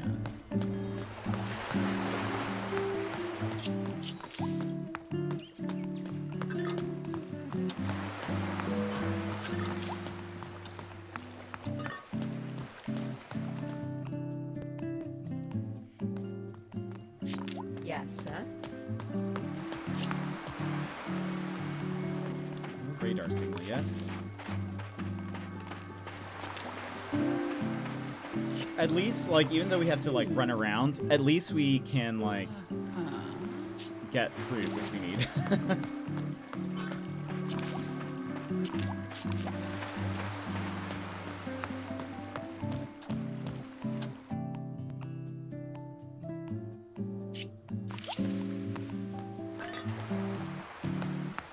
I'm gonna assume there's not one over here then, because I feel like it'd be beeping by now.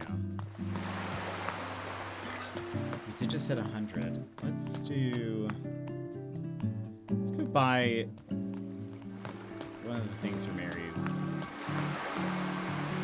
This is the tent.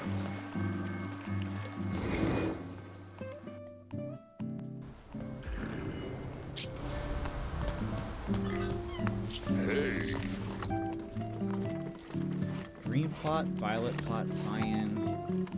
Let's do cyan. Thanks. It's very expensive.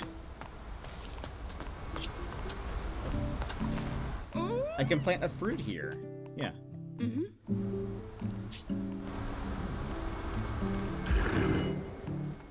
Hopefully it's like you get a good return in your investment if you do this. I will not walk to the front. Or like where we started. We're still looking for Hephaestus's things. Hephaestus is actually kind of like a fun word to say. Hephaestus.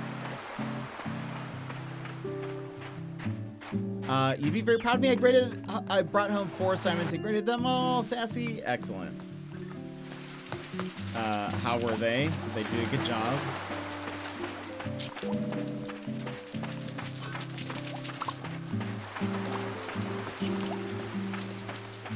Meh. Oh no. Ruh-roh. Is that good? Okay. So perhaps... Yeah, I think it's here. I guess it must be near Zeus. Open book, and could work in a group and could still failed. Oh no. That's rough. That's when you don't really have as much of an excuse. Oh, there we go.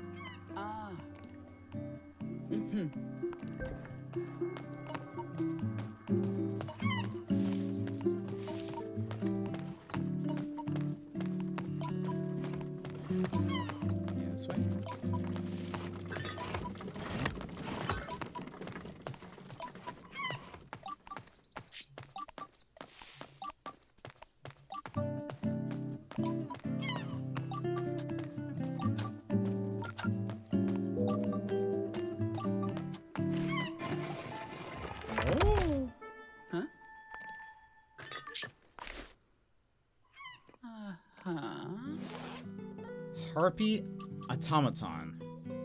Oh. I assume that's that has to be Hephaestus then.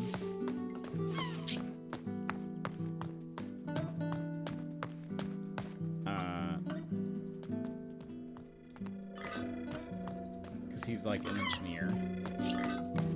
Let's see if there's one.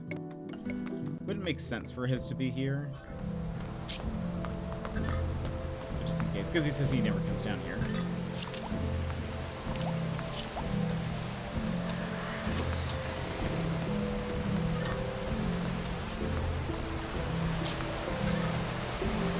This up.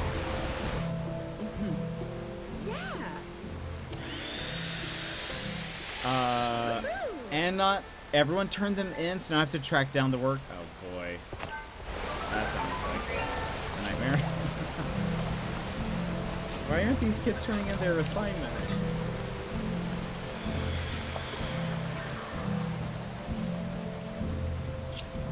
Yeah, I wonder, I know the gods are accusing somebody of taking their memories away. I wonder if there's something like, because the tree is dying, maybe their memory is also going with it or something. That would be my guess.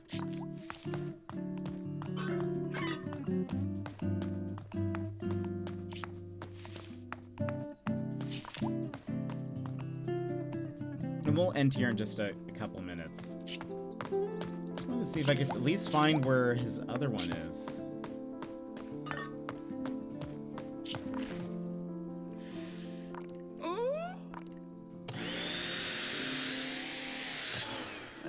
Unless it's in another...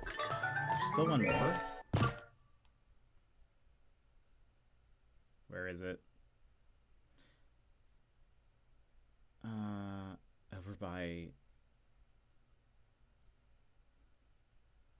Over by Ares?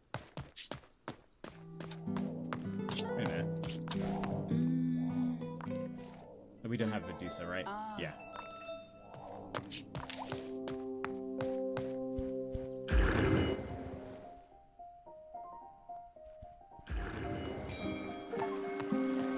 Fast travel portals 10 times. Nice. Maybe the Titans may. Oh, that actually could be. That'd be interesting.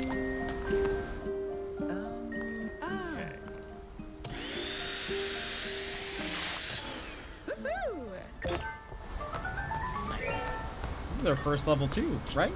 No. No, I think, what's his face? Hermes, I think, is at level 2 as well. We haven't found all of this stuff again. Hello. Hello.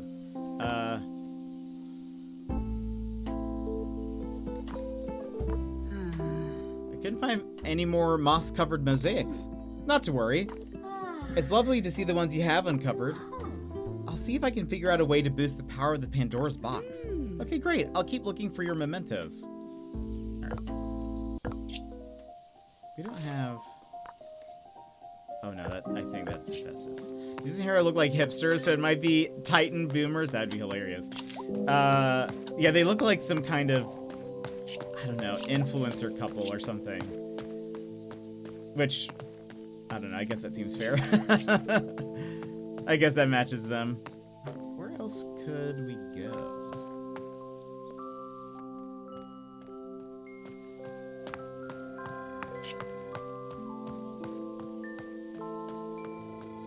This just takes us to the front. I don't know, have I been up here?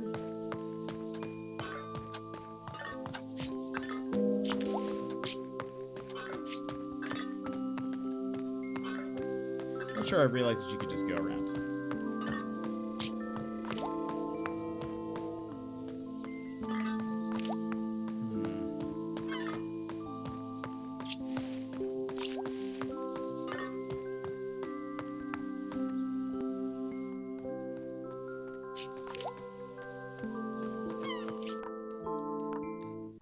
Make it daytime.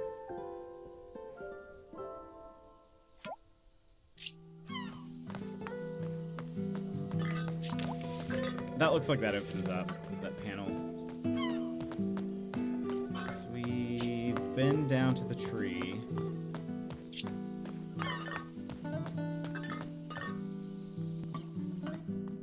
ZNH is trying to sell their fitness program, coffee, tea, vitamin, gummies. Oh, there's supplements. They do look like they have the rise and grind culture. Sort of vibe to them. So yeah, I would not be surprised. I guess let's go ahead and give this one to over here. I don't really know where your other one is though. Does this look familiar? Yes, thank you, Alex. I'm sure that's mine. Alrighty. One more. Where would you be? So there's one upstairs.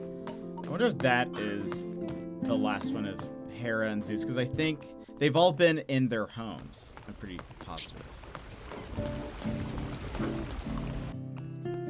So, like, you have to help people in order to finish theirs. Is it in, like, something else?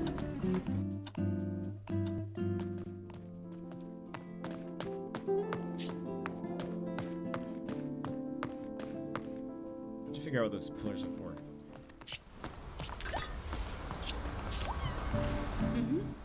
Ambrosia fruit is still growing. I wonder how much it'll give us.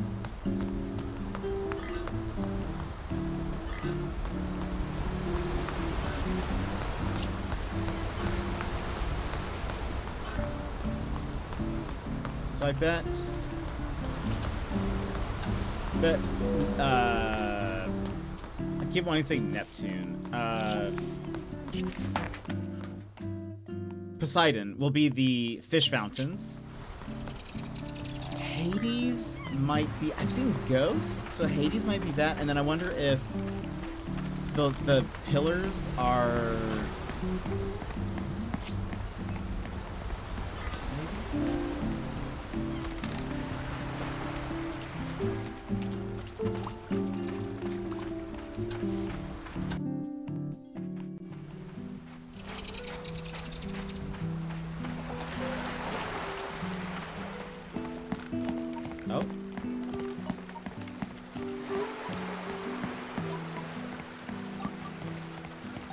home.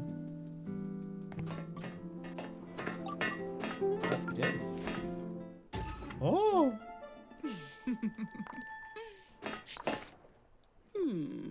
See, I wouldn't have checked this.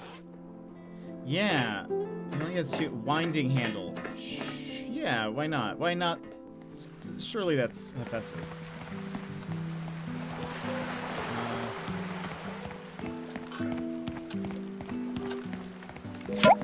Someone else. So what is that noise? That thwip noise.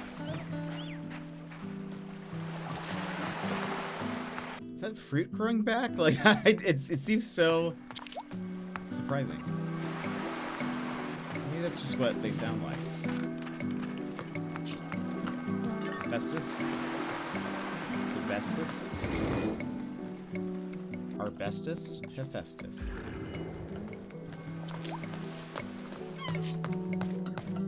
Let's get his memories back. And then after that, we can pause. Also, I wonder what we're gonna trade. That sound is indeed the noise my brain makes when I think too hard. I love that.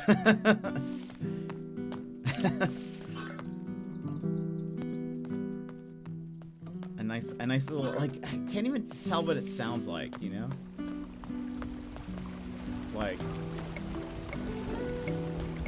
no, I almost think of like a bowstring, sort of like being plucked almost, but offer item, winding handle. Is this yours? Yes, this is mine. How could I forget? Memories come back to you. Huh?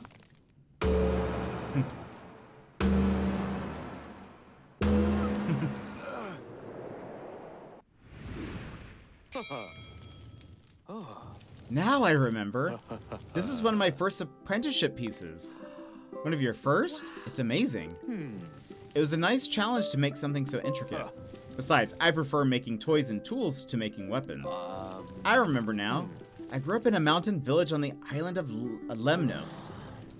It was impossible for me to get around because of my legs. I've always been handy though. Luckily, my parents noticed my craft working skills. They sent me away to apprentice with a carpenter. I was so very young, but they knew they couldn't take good care of me on their own. I was grateful they found me work I would like. The master carpenter was strict, but fortunately, I was a very quick learner. It was difficult. I had a donkey and cart to help me get from place to place, but the workshop wasn't built for me. The workbenches were the wrong height, and it was hard to get what I needed for my tasks without help. The other apprentices were cruel too. They would hide my tools, break things, and blame me.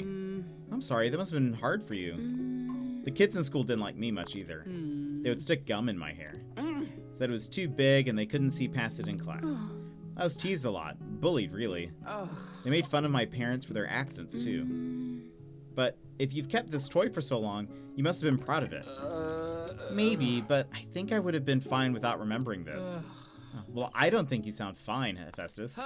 You're working really hard and you can't even remember why. I think it's important we get to the bottom of this. Friend level 1, the god of invention.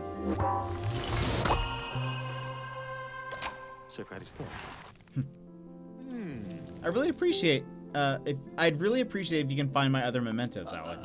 It's just, well, I think I might have buried some of them. I have a feeling some of the other islanders may have done the same.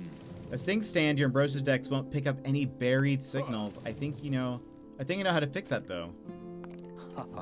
There, your Ambrosia decks will now also detect signals from buried mementos. So it might be in areas you've already explored. Ooh. Very handy.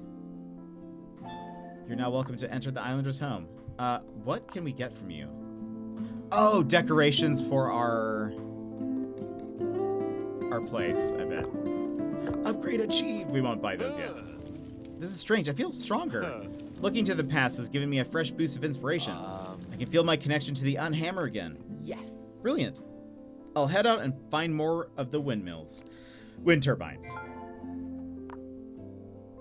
I put my seal to one side for you upstairs. You should head up to my quarters to get it.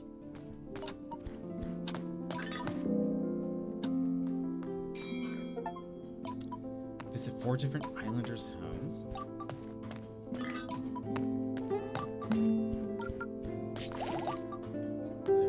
Oh, there's one right there. It's like not even hiding. Just didn't see it. I wonder what this is. Golden platter? Maybe Zeus? It's a metal seal with a phoenix design. Perfect. Oh, and a tape.